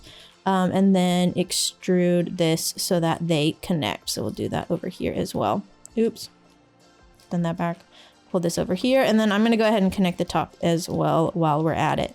So this is kind of the bay that we are starting out with. So if you can imagine, as we start to repeat this all the way down, you're going to, instead of having like the arches framing and holding up the center and then being split by the column, that column's gone, but it's still going to have that frame that's holding up kind of at the center point going down into this column. So let's go ahead and repeat this on each side just to give you a better idea of what I'm talking about, just to get a better view of it, but that's kind of what we're going for.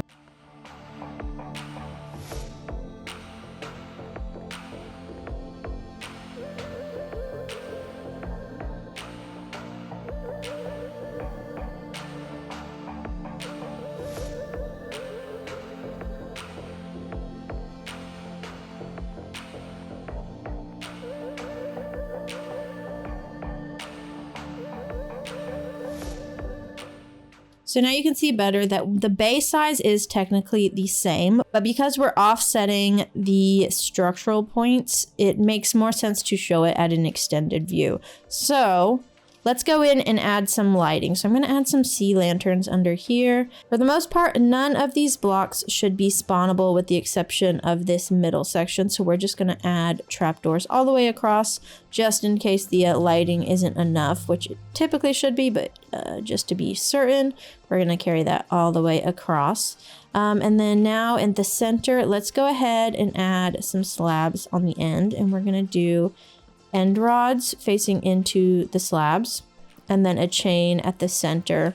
And then we could just like knock out these slabs here just to give it a little bit of a pattern, but most people probably won't see that. And let's go ahead and put the upside down stairs along the front once again, just to add that additional depth.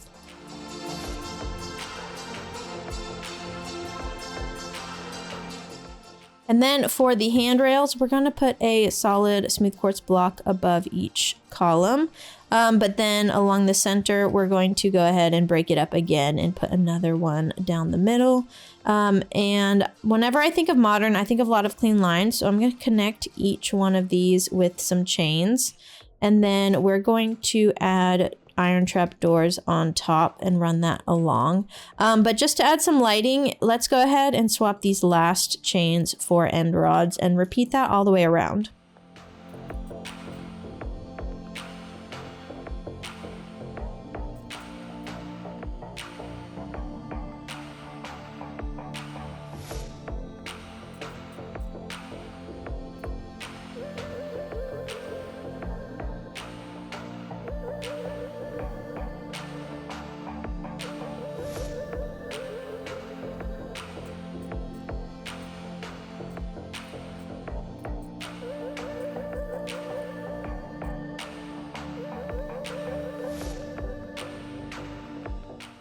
And lastly, let's go in and just break up the top of the walking path so that it's not so clean and white. So I'm going to go down and use the quartz bricks and replace those right off center. So let's do that along this way as well as this way.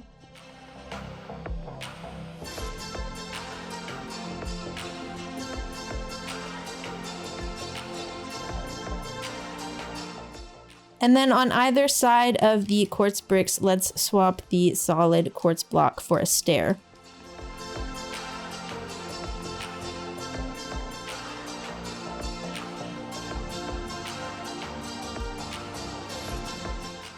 And just for fun, let's just line the center of the bridge with some iron trap doors. But really, at this point, it's just a matter of whatever is within your style and whatever you like.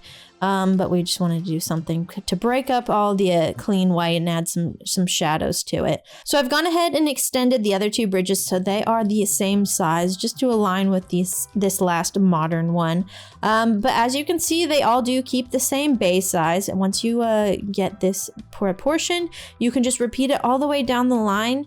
And you can have a bridge that goes as long as you want, and you can adjust however you would like, whether it be to, say, replace the buttons with potted plants or to swap out the leaves for like honeycomb, really anything you can do. But this is what we've got for our 3 bridge designs. And once again, they're all the same size. They are the same location allegedly, but just different styles. Now that you understand the design of the bay that we will be using, let's go ahead and start repeating until we get to that destination we are headed towards.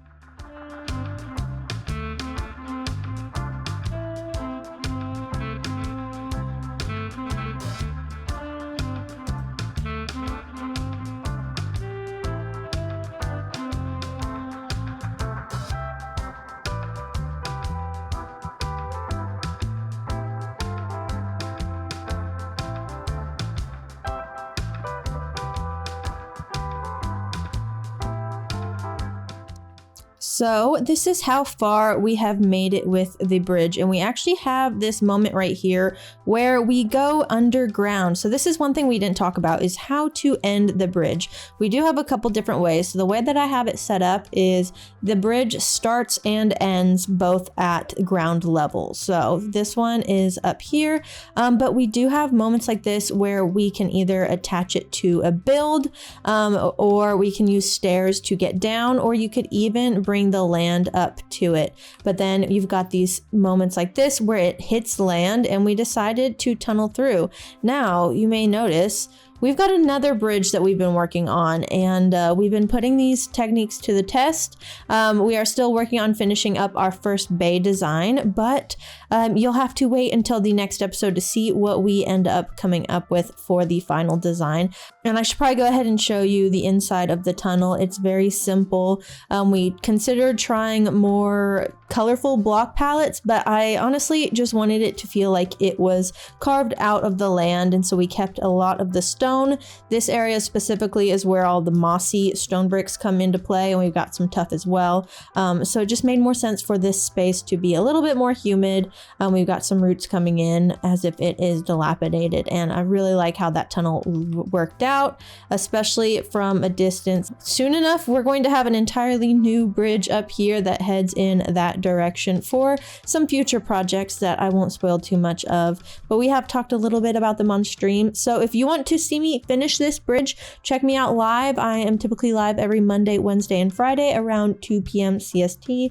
I hope this was helpful. Like I said, there's no one-size-fits-all method for a bridge. It really has to do with your own style. There's so many different factors that come into play, and I just wanted to share with you how I like to approach bridge designs and how I'm continuing to approach them as I build more bridges in this world. Thank you to everybody who left a like on the video, and consider subscribing if you haven't already. We'd love to have you around here. As always, a huge shout out to all of my channel members. Thank you so much for the continued support, and a download is available on the channel with all 3 bridge variations if you would like to use them yourself. I'll see y'all next time. Bye-bye.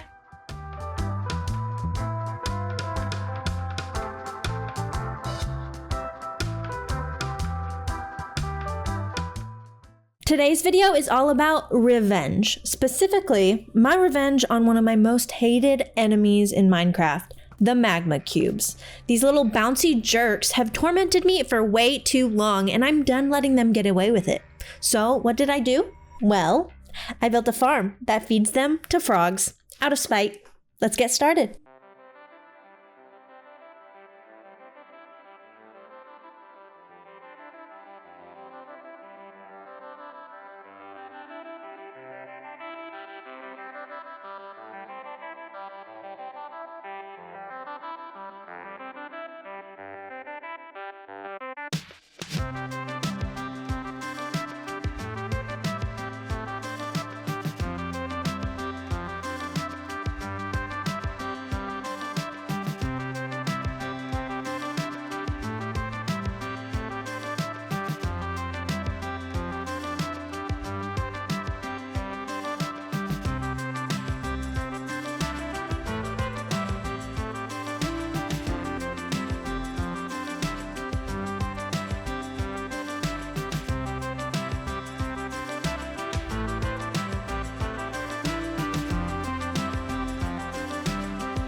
Look at them hopping around getting their slime everywhere. And honestly, I'm convinced that they just don't know how to mind their business. If you've seen the streams of us working on these tunnels, you'll know they are relentless. I can't even properly walk through my own nether hub without getting attacked. And sometimes I walk through my portal, go away. I walk through my portal, and they attack me on the other side. And if I'm not prepared, which most of the time I'm wearing my wings, therefore I'm not prepared, they get me down to like half my health. I'm tired of them. Stop. I hate you. I hate you all. I need to make a gold farm just so I can do something with all this magma cream, because they make, yeah, magma blocks. We're gonna have to, like, honestly, I'm gonna have to find something to do with all this because it's getting a little crazy. I think I even have a ton over here if I remember correctly.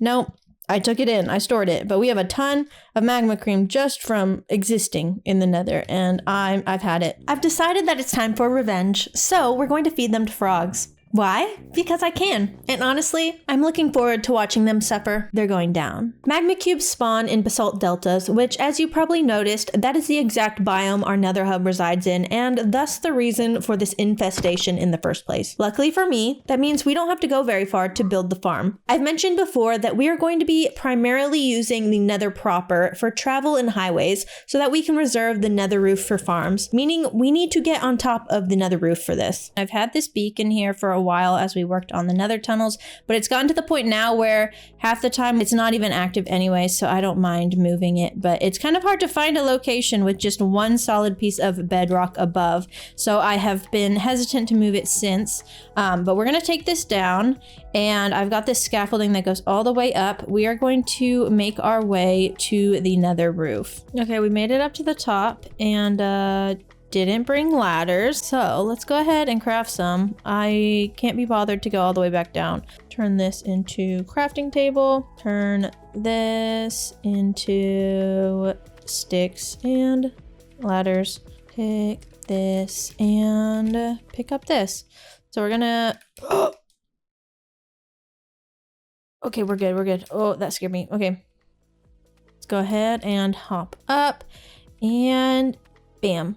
I'll link the video tutorial that I used below on how to break bedrock because there are multiple different methods, but now that we're up here, let's go ahead and get to breaking the bedrock, and be warned, this may take me a while.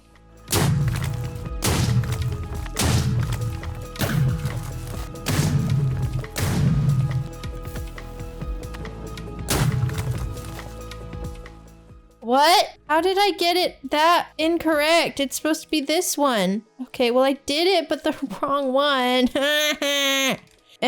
did I do wrong? 25, 127, 40. This should be it, yeah. How did that mess up so badly? Try again.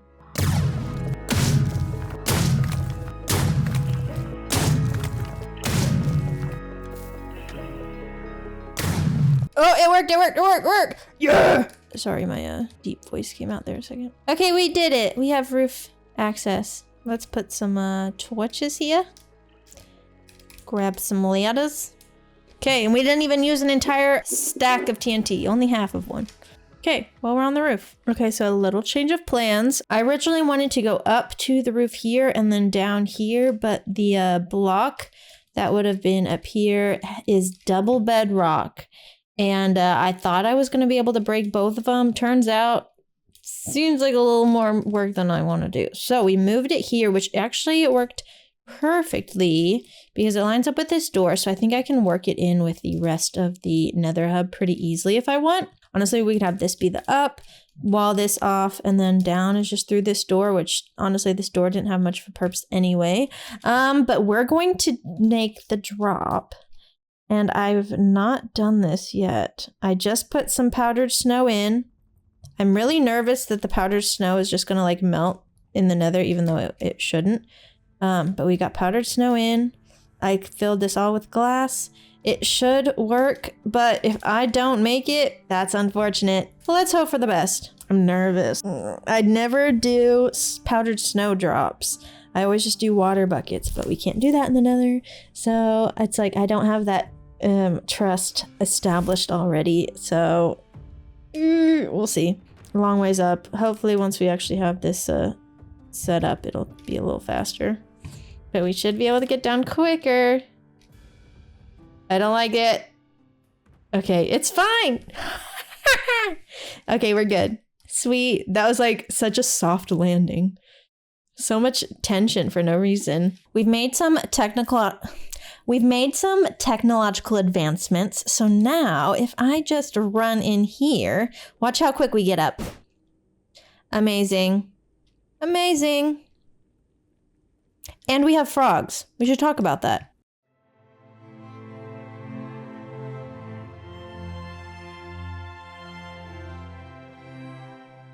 In the pixelated wetlands of Minecraft, a quiet love story unfolds. Two frogs, separated by countless blocks of terrain, are brought together by an unlikely matchmaker. With slime balls in hand, Beef initiates a years-old ritual. Hearts rise above their heads, and a bond is formed. Soon after the ritual is completed, the frog releases a delicate clutch of frog spawn upon the water's surface, a jelly-like mass that shimmers in the sunlight. Within moments, or several Minecraft minutes, the eggs hatch, revealing squirming tadpoles, the next generation of amphibian wanderers. But here, in the overworld, a tadpole's destiny is not written at birth. It is determined by the biome in which it comes of age. In the icy north, tadpoles are released into a frigid pond. They grow slowly until finally green frogs appear, the cold variant, adapted for snowy life, and the first of their kind in this world. In the temperate swamp, more bright orange frogs emerge, perfectly suited to the muddy waters of its home. And in the warmth of a windswept savanna, the final tadpoles evolve into bright white frogs, the most heat-tolerant of them all. 3 frogs, 3 biomes, all brought together by one player.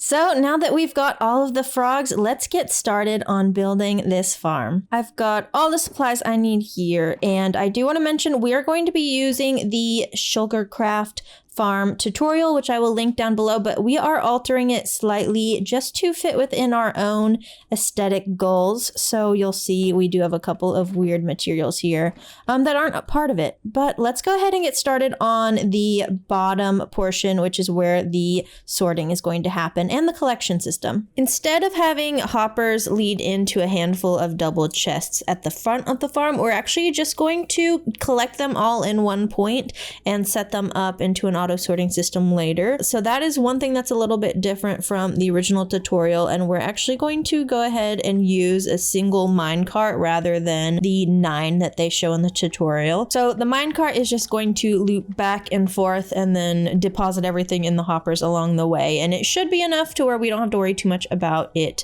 not being able to catch up with the farm. If that ends up being a problem later, we will fix it, but I'm fairly confident we will be fine. And now that that is in place, we can now start working on the auto sorting system. So we're going to connect this line of hoppers up to a dropper elevator and then go from there. So first, let's start with our droppers. We're going to go up this way, send it up all the way to the top with our 6 droppers, and then I'm going to go ahead and rotate this hopper so that it's going into the dropper. And then leading out from this base dropper, we've got a comparator, a repeater, and our redstone dust.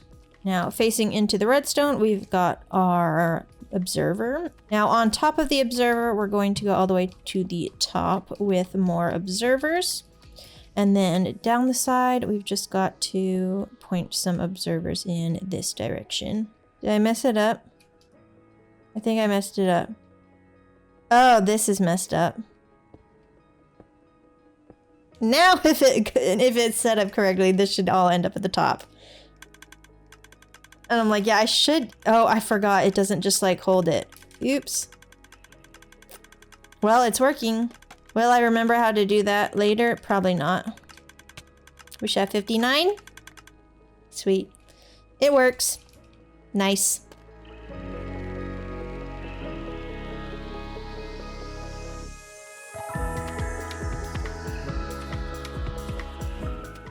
And with these last few hoppers, the sorting system is good to go. So we've got our collection, which leads everything into this dropper elevator, sends it over to the auto sorting system. We do need to get the filters all set up, and I actually am probably going to make this last one not have any filters so that it can automatically just distribute to this last chest for any overflow.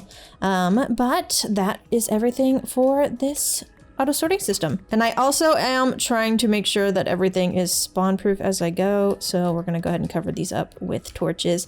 I like to go ahead and leave the stuff there in case I want to make it a auto sorting system again later, but most of the time I don't actually end up using it. So we're just gonna cover it all in torches. And now that that's in place, we're going to add the platform. So over this first section of torches where we're not actually collecting, we're placing solid blocks, but over the rest of this, we're using slabs because we did change it up quite a bit, and I want to make sure that the magmas don't actually spawn on this platform, that they spawn where they're intended. I think that's just one of the things that kind of changed as I adjusted the design. But so yeah, we're doing slabs, bottom slabs instead of top slabs on this lower section over here. We're going to go ahead and raise these up 3 blocks. 1, 2, 3, and then we are going to add the walls along the side before we start worrying about spawn proofing even more so with the torches. So we'll do this all the way around.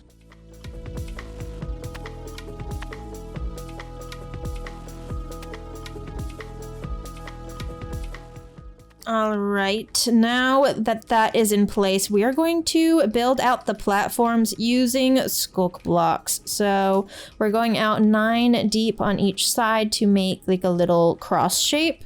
And then I'll show you what we're going to do for the center part.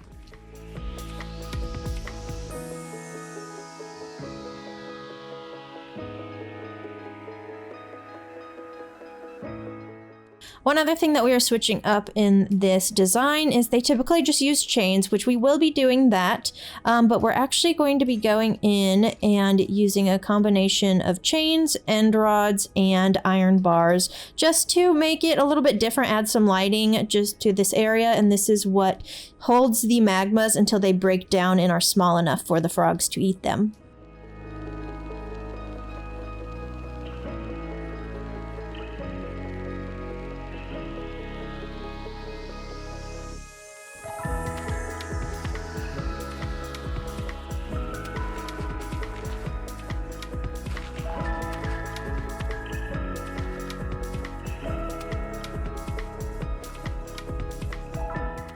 Now we've got our stoppers in place, just got to get the iron golems back in. So let's make this lower section and drop those iron golems in.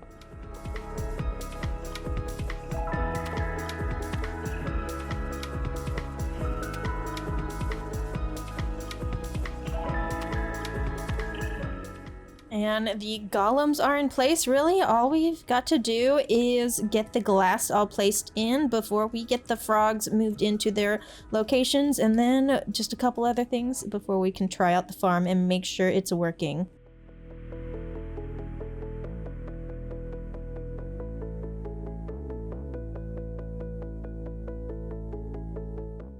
All right, so the farm is basically set up. Let's go get the stuff to prep this for filters. We are going to actually need the frog lights before I can even start filtering most of this out.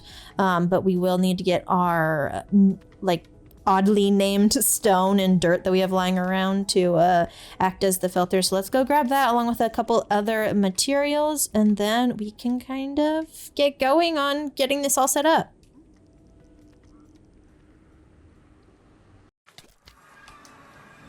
Oh my god. This is why this is a problem. Ugh, give me a heart attack. Okay, you need to come here. You're taking out too many hearts in one go. Stupid. Actually, I needed these magma creams for filters, so fine by me. We got a couple on the other side of the portal that are probably going to end up in the nether, so that's unfortunate. Let's make some more sorting stone. Copy. Paste.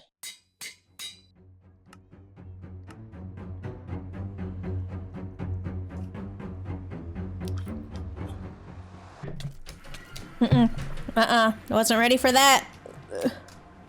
Stop it.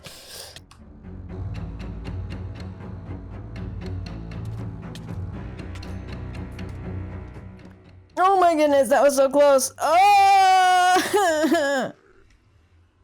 Baby little magma almost got me. Also, my misplacing of item frames, and I should have known better. I knew that was going to be waiting for me. I'm stressed. Shout out to Java for being able to pause, or else my first death was going to be to a freaking baby magma cube. That would have been very fitting for the contents of this episode, though, so maybe it's unfortunate I didn't accidentally meet my end there. We're back now. Let's get our item frames all placed here. I think we're just gonna go ahead and put that there and put that there. We can get some of these filters set up, so let's go ahead and do the ones that we can. So in this one, we'll do some sorting stone and do some magma cream. This one, I'm gonna do the dirt. This one, I'm gonna do stone. I feel like it's just safer to go every other one, and then that one we've got dirt. So once we get some froglights, I will come in and add them to the filter. I think this actually needs to just go down. Don't know why I didn't do that to begin with, but let's go ahead and do that. And then the item filter should be all good to go now. And I'll break the scaffolding so we don't need it. And I think really all that's left is we need to put our minecart in. But first, let's get our frogs in. So I need to figure out the best way to do this. I should have some dirt left over right here. Let's make a little bridge up, and then let's go grab the frogs. So I think we're going to do 4 of each. I may pop in some extra white ones because I like the pearlescent frogs the most. Let's see. If we do 4 each, that's 4, 8, 12. We may do 6 green and 6 of the white because I don't really use this kind of froglight as much as I use the pink, purple color and the green color. So let's do that. This is gonna get a little chaotic here for a second as they all come off a lead. But we're gonna have a lot of frogs left over because the original plan was to make 2 of these farms, but we don't really need 2 anymore. We lost all but 1. Oh, I'm sorry. I did not mean to do that. It wouldn't be Minecraft if a mob was doing what you're wanting it to. Sorry, I didn't mean to do that. I keep on misclicking. And let's take you guys. 2 of you are going to stay with the orange, and the other 6 can come with me, and hopefully none of them sneak out of the farm. I'm surprised they're not escaping right now. Oh, as I say that, they prove me wrong. Before I go anywhere, we're gonna count, make sure. So we've got 1, 2, 3, 4, 5, 6 white. 1, 2, 3, 4, 5, 6 green. 1, 2, 3, 4 orange. Perfect. Just like we planned. Oh, no. Before they're gonna sneak out. They're gonna sneak out. Okay, we're good. Honestly, it was quite painless. Very glad that I already had the frogs here because that took a lot longer than I thought it was going to, just getting all of these frogs. Now they're gonna live here. I don't have anything to do with them right now, but we may have to make a home for them later. We're gonna need to make a platform that we can fly up to fairly easily. And knowing me, I'm not going to make it the first time I fly up there if the platform is not massive, ginormous, huge.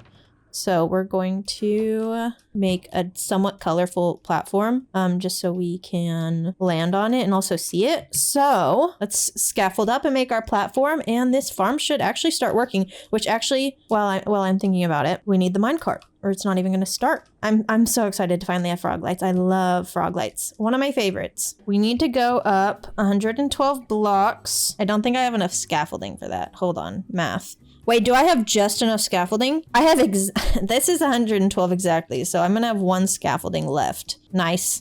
Lucky. Okay, let's go, and things should start to spawn as we get up there. Kind of trippy up here, honestly. I can't believe I almost died earlier to a single baby magma cube. So we're gonna go magenta. Things are happening. It's such a random pattern.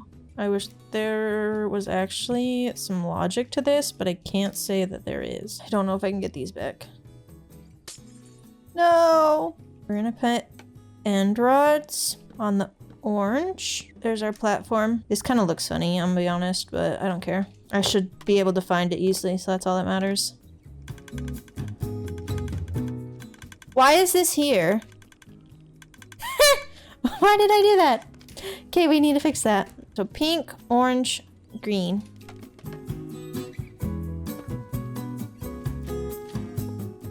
Yay! We have frog lights.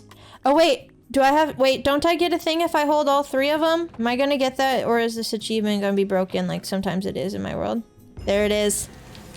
I don't know why that evil laugh came out of me. Nice. Let's see if this can keep up with the collection. It looks like it's doing all right collecting. It feels good to have it set up to an auto sorting system because I've done these before and they are just chaotic. 10, 11, 17. We're getting more green so far. I don't love the way the platform looks, but at least I can find my way there. We may have to make that pretty at some point. Okay, we're at that point where, see, I see greens coming through. I haven't seen this number go up. So where are they going? Where are you? I checked these already. They're already set like full at 41. Ah, that'll do it. I always mess this up. Figured it out. I was like, why are these just stuck? I know they're coming through. Where are they going? Okay, sweet. All good. So one thing that has kind of been worrying me about this whole system to get up and down is if by accident I accidentally walk down the upshoot, it will break my ankles. There's no surviving that. So I've been very cautious labeling it up and down, and we will differentiate between each way to get in and out later when we work on the exterior of the build. But I did a little bit of testing in a creative world to see if there are some other options that I could use to make sure that I don't accidentally fall down. And one that I figured out is I can actually place scaffolding here. I can come up through the scaffolding, but I'm not going to fall back down through it, which is really nice. But let's go ahead and try this. Yep, okay, cool. We don't have to worry about accidentally falling down, because that was actually something I almost did a couple times while working on this, just like walking backwards. So I think that's the method we're gonna go with. Froglight Farm complete. Definitely needs a makeover, but we'll take care of that very soon. Stay tuned, because we do have a plan, and I'm very excited to share with you what we're going to do. We're going to be trying a completely different style out here on the nether roof that we've never tried before, and I'm very excited to get to work in this style. Be sure to leave a like on the video if you enjoyed it, and don't forget to subscribe if you want to see how we transform this farm along with many others to come, and let me know in the comments below, what mob should I get revenge on next? Maybe wither skeletons or ghasts? All valid opponents that rightfully deserve some revenge. If you'd like to be a part of the action, come hang out with us on Twitch. I go live every Monday, Wednesday, and Friday around 2 p.m. CST, and be sure to join the Discord for more updates regarding the live streams. Thank you so much for watching and for sticking around to the end, and if you enjoyed the video, maybe check out this other one that YouTube thinks you will like.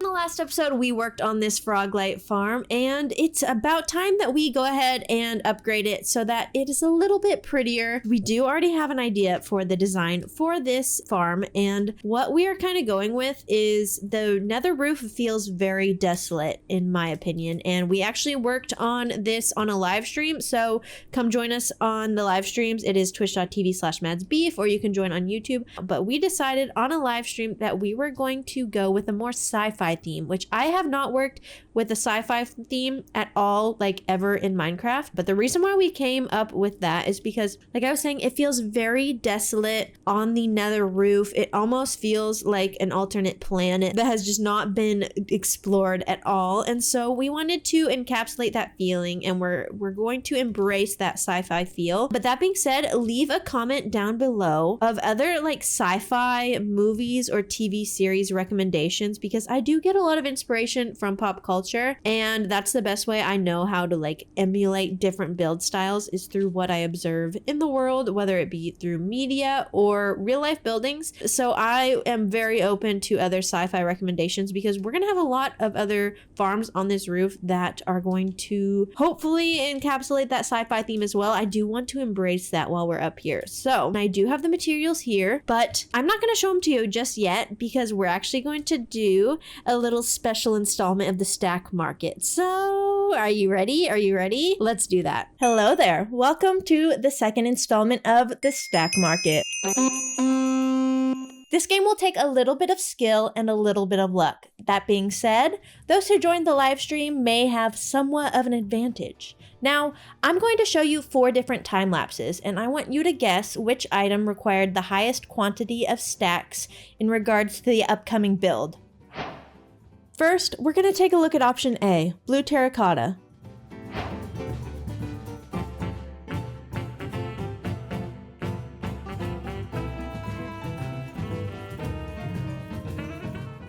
Next, let's take a look at option B, skulk blocks.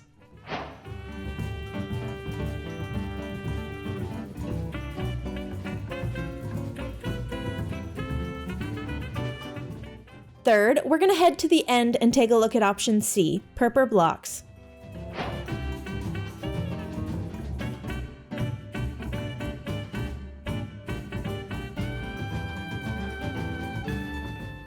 And last, and potentially the least, we have option D, dark prismarine slabs.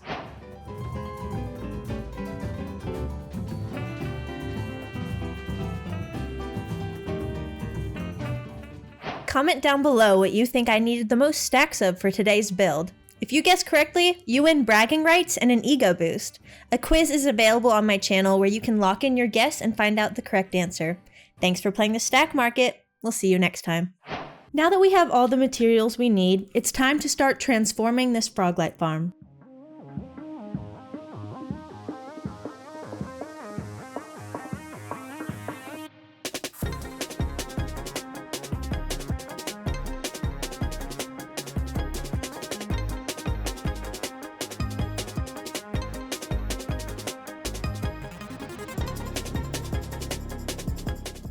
The Froglight farm is complete, but before I give the final tour, I do want to do a little bit of reworking in this area down below in the nether hub, because as I mentioned in the last episode, my original plan was for the entrance to be right here, which is where it is, and for the exit to be right here, but I wasn't able to do that just because of how many layers of bedrock were above. So we ended up moving the drop down to right here, and it actually lined up very well with the framework we already had in place, but we do need to go ahead and just fix this so it flows a little bit better. So I'm thinking that I'm going to take this wall, and we're going to turn it into storage, probably with barrels, just because we do have some of the tunnel walls behind that peek through, so we don't want to mess with those.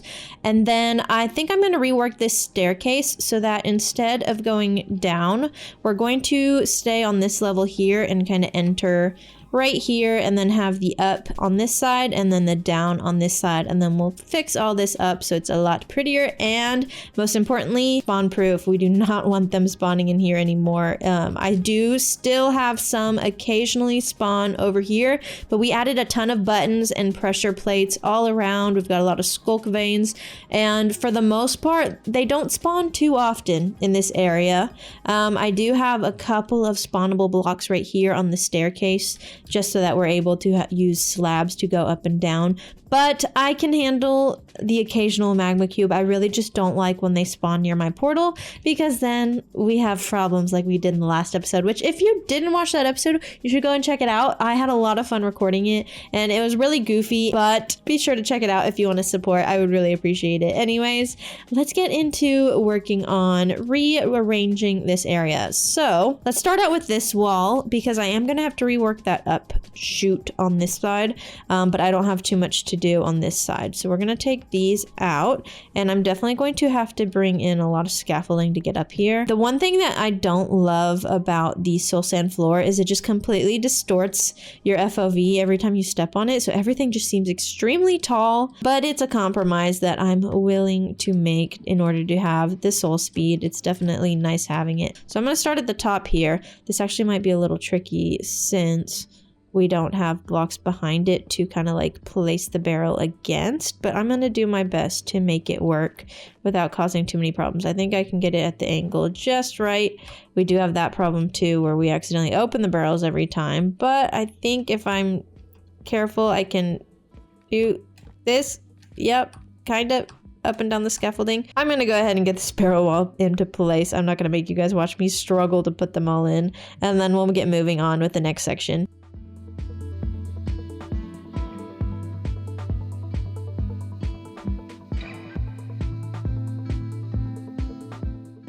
Row walls are in place. We do have them filled up, and we have this entire row here, and then a little bit up here of another rack, and then this is all mostly basalt, and then the middle is just going to be whatever we end up having an excessive amount of. These are not filled with anything other than I put a lot of the shulkers that were sitting out here in this barrel. These are all the shulkers I've been using as we expand the tunnels in the Nether Highway. We definitely have a lot more to do, but I have been waiting before we continue on with that project. But we've got plenty of storage now. We moved the ender chest up here and the stone cutter up here, and then we've got the magma cube head. So let's get going on this section here. Let me kind of talk you through what I'm thinking of doing. So I typically like my walkways, like staircases, to be about 3 blocks wide. So I'm thinking if we bump these in 3 blocks, that will give us just a decent amount of space to work with, so that we still have this staircase in the middle. And of course, we've got a magma friend. Gonna have to take care of that here shortly. But we've got the staircase in the middle, and then we are going to flatten out these side wings and do something different with them. So I'm going to kind of brainstorm that as we go and see what we come up with. So this is what we're working with right now, and I think it's coming together. I do think there is some tweaking that needs to be done, but we will get to that as that comes to mind. I'm still not really sure what I'm going to do with this wall right now. It's just kind of hanging out here. As far as this side, we're going to start working on replacing all the flooring, updating the location of the powdered snow and the dispenser blast chamber. I don't even know what to call these things half the time, but we're gonna get those relocated and then start framing in this room next.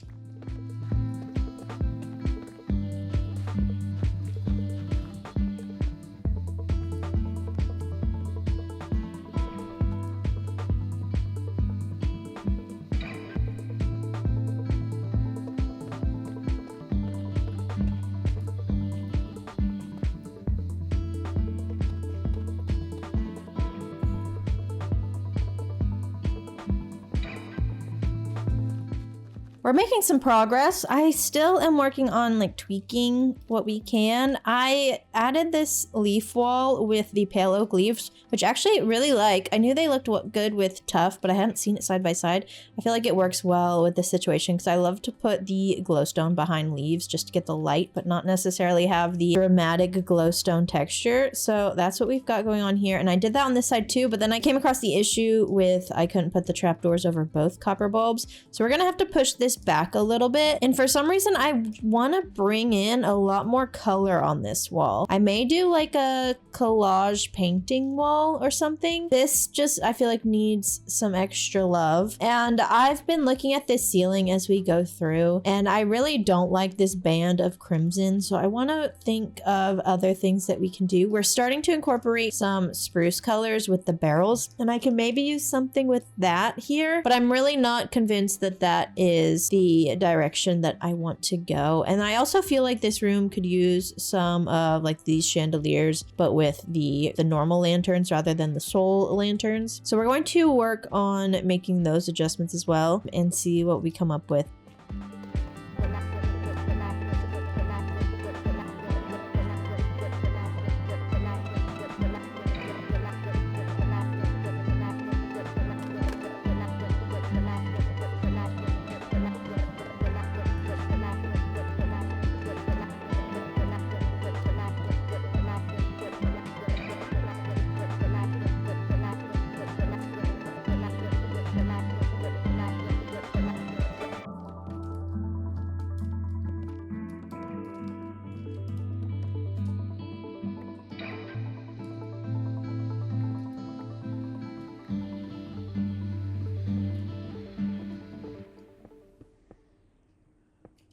So I finished working on this a little bit ago, therefore I've been able to make use of it quite a bit, and I'm really happy with how it has turned out. It's been very functional to have this upper, almost elevator corridor up here, and I did go ahead and use the glazed terracotta to label the up and down, and I thought that was really fun because I never use this, and you very rarely like have a purpose for this glazed terracotta. And then as for down here, we went ahead and just replaced that band of crimson wood with some more chiseled tuff. And it's a little more demure, you may call it. We did change this, so we've got a little bit of a pattern going on in here, and this is something I've been wanting to do for a while, but I just hadn't gotten around to doing it yet. But we went ahead and added like almost a little diamond. It's very inconspicuous, and it goes all the way down both tunnels, and then in here is almost just like a little patchwork design, and it's so minimal, but it just helps break it up the slightest bit so it doesn't feel so repetitive, and I really like how that turned out. And let's go ahead and go up into the actual transformed Froglight Farm. Finally getting to show you this. I've been trying to hide it on stream, and I'm excited to actually be able to walk through it and not have to like duck my head. So we are up in the Froglight Farm. You enter through here. As you saw in the previous video, we have the scaffolding to keep us from falling down,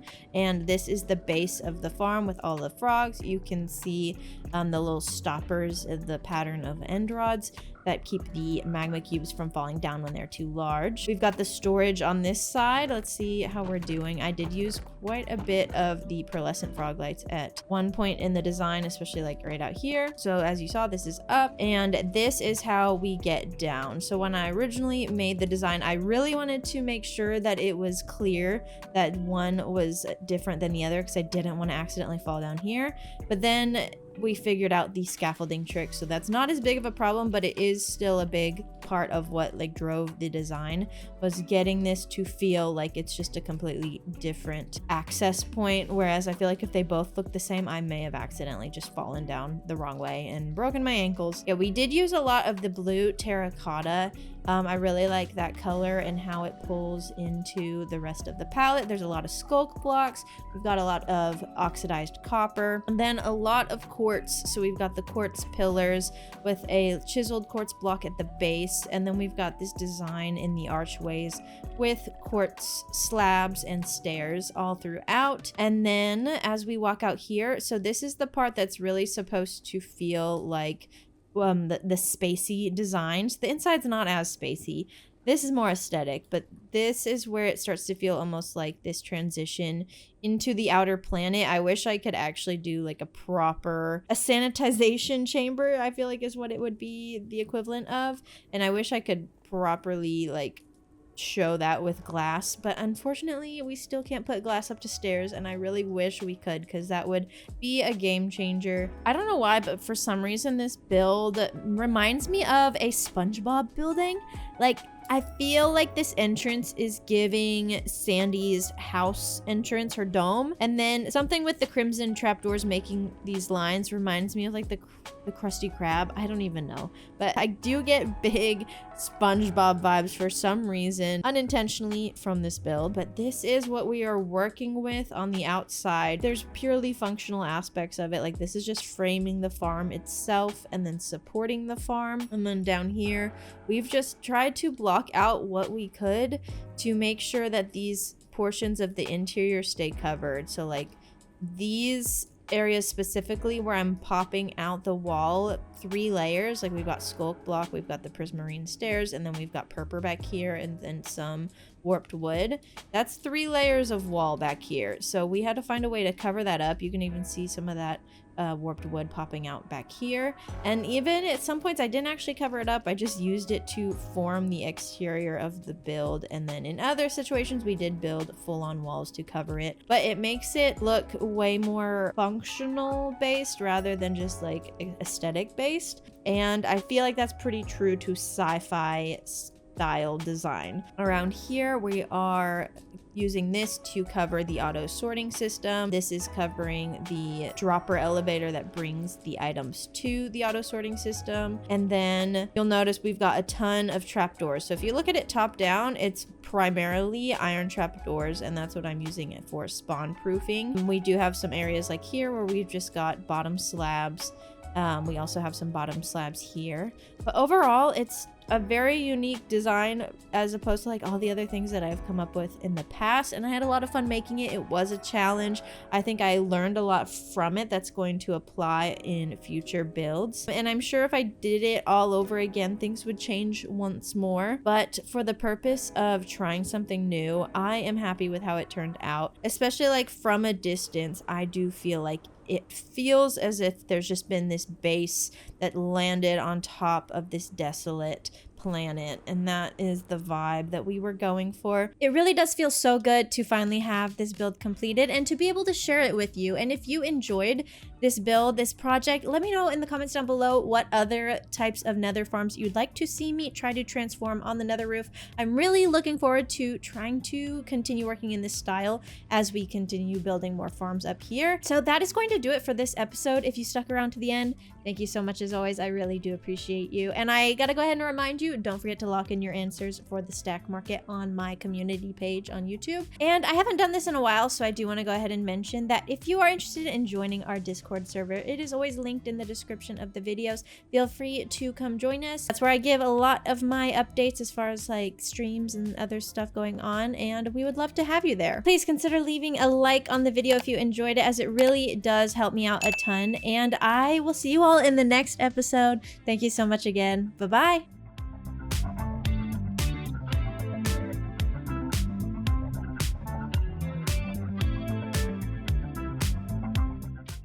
So that was 2,000 days in this forever world. Now, welcome to the stats and advancements portion of the video. I do want to go ahead and mention this is not a hardcore world, but we do keep the game on hard and we have not switched it off since. I should also add that we are a little bit over the full 2,000 days. We're almost at 2150. We have been busy, partially because I have been working on finishing as many advancements as possible. So we've been doing that the last couple of weeks, but we did complete the transformation of the Froglight Farm before we hit 2,000 days. So I should let you know that in advance that some time has passed since.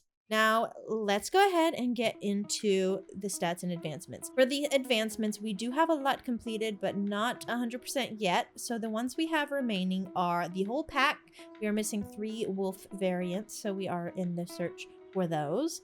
We need to fully repair damaged wolf armor using armadillo scoots. Have not done that yet. And we also have 2x2. There are 2 animals left that we need to breed, and that would be the mushroom and the ocelot. We have not been able to get the 2 of those together yet. For the nether advancements, we have completed all but a furious cocktail. For the adventure advancements, we still need to protect a villager from an undesired shock, aka surge protector, and then we need to do a free fall from the top of the world all the way down to bedrock to get the caves and cliffs advancement. So just 2 left in adventure. In the end, we've completed all of these advancements, and then we have completed all of the Minecraft advancements as well. And we've discussed on stream that there are some special secret hidden advancements. I don't think I have completed any of those, maybe one, but for the most part, we still need to do that as well. Now back into statistics, I'm going to go ahead and do a quick scroll over everything in case you want to pause and look at something specifically, and then we'll go over it afterwards. But these are all of the general statistics, and then let's check on items. I'm not going to do a quick scroll over, but I will just check the top of each section. So for times mined, we have the #1 slot going to oak leaves, followed by netherrack, and then stone, which ironically this is the exact same order as it was last time, except for we've just increased the quantity, but it's the same order on the top 3. For times broken, we've got the iron hoe, followed by an iron pickaxe and an iron axe. This has not changed at all since 1000 days.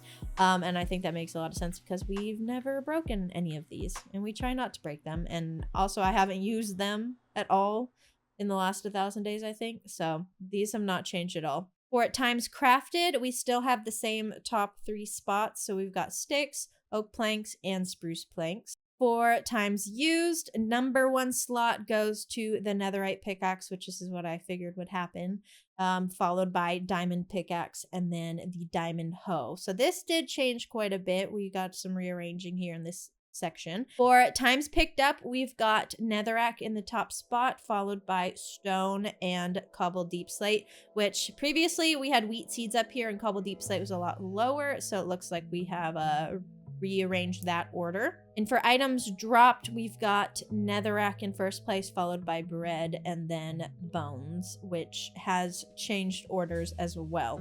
And for the last category, which is mobs, I'll go ahead and scroll through this one slowly so that you can pause if you need to. And then we will once again go through this one at the end and just look at any that I think are interesting. So we've got a lot more mobs this time around that we have killed.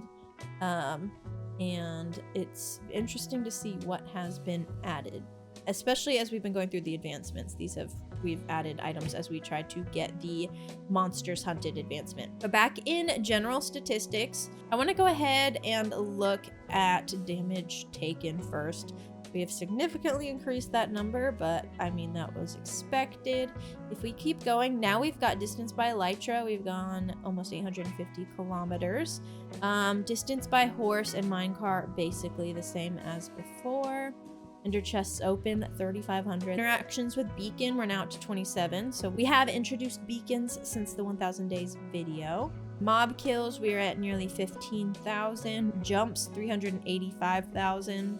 Number of deaths, we're still at 0. I'm honestly surprised that we've gone this long, but I will take it. We have had 2 different totem pops. One was by a creeper, and then the other was when we were respawning the dragon and I got a little too close to an end crystal. I still need to clean a shulker box. I have done a raid, but I did not win it because I didn't realize that if the villagers die, then it's a problem. Talk to villagers, 5,500. Time played, 21.4 days. Time with world open, 26.9 days. And traded with villagers, we got 22,000. That is like my #1 XP in like tool armor repair situation. So we trade with villagers all the time. As for the mobs, I do want to note that we have killed 7 ender dragons because we've respawned the ender dragon 6 times now. We've killed 138 ghasts. We've mostly been able to avoid a lot of the ghasts lately now that we have some tunnels, but we have not been able to avoid the magma cubes. We've got nearly 2,000 magma cubes killed, and I almost died to one myself. If you saw in a previous episode, that was very stressful, but we made it out. Done 1 piglin brute. We did 2 ravagers in the raid that we triggered but lost. We've got 25 vindicators, still 1 wither. Wait, 1 wither? I have more than 1 beacon. I think this is because I let the iron golems take the kill on one of the other times that we took on the wither. 161 wither skeletons. That has like tripled since 1000 days. We have done a zoglin, which we needed to do for the advancements. And those are probably the most interesting ones I'm seeing when it comes to the stats. That is all that I have for you guys today. If you made it to the end of the video, thank you so much as always. I really do appreciate all of the support and it really does help, especially in these longer videos. Even if you are just using it as background noise, it really does help my channel so much. Once again, feel free to join us on the live streams. Leave a like on the video if you enjoyed it and let me know what you would like to see in the upcoming projects. But I'm going to leave you guys there. I'm not going to take too much more of your time, and I will see you all in the next project. Have a good rest of your morning, day, or night, and I'll see you then. Bye-bye.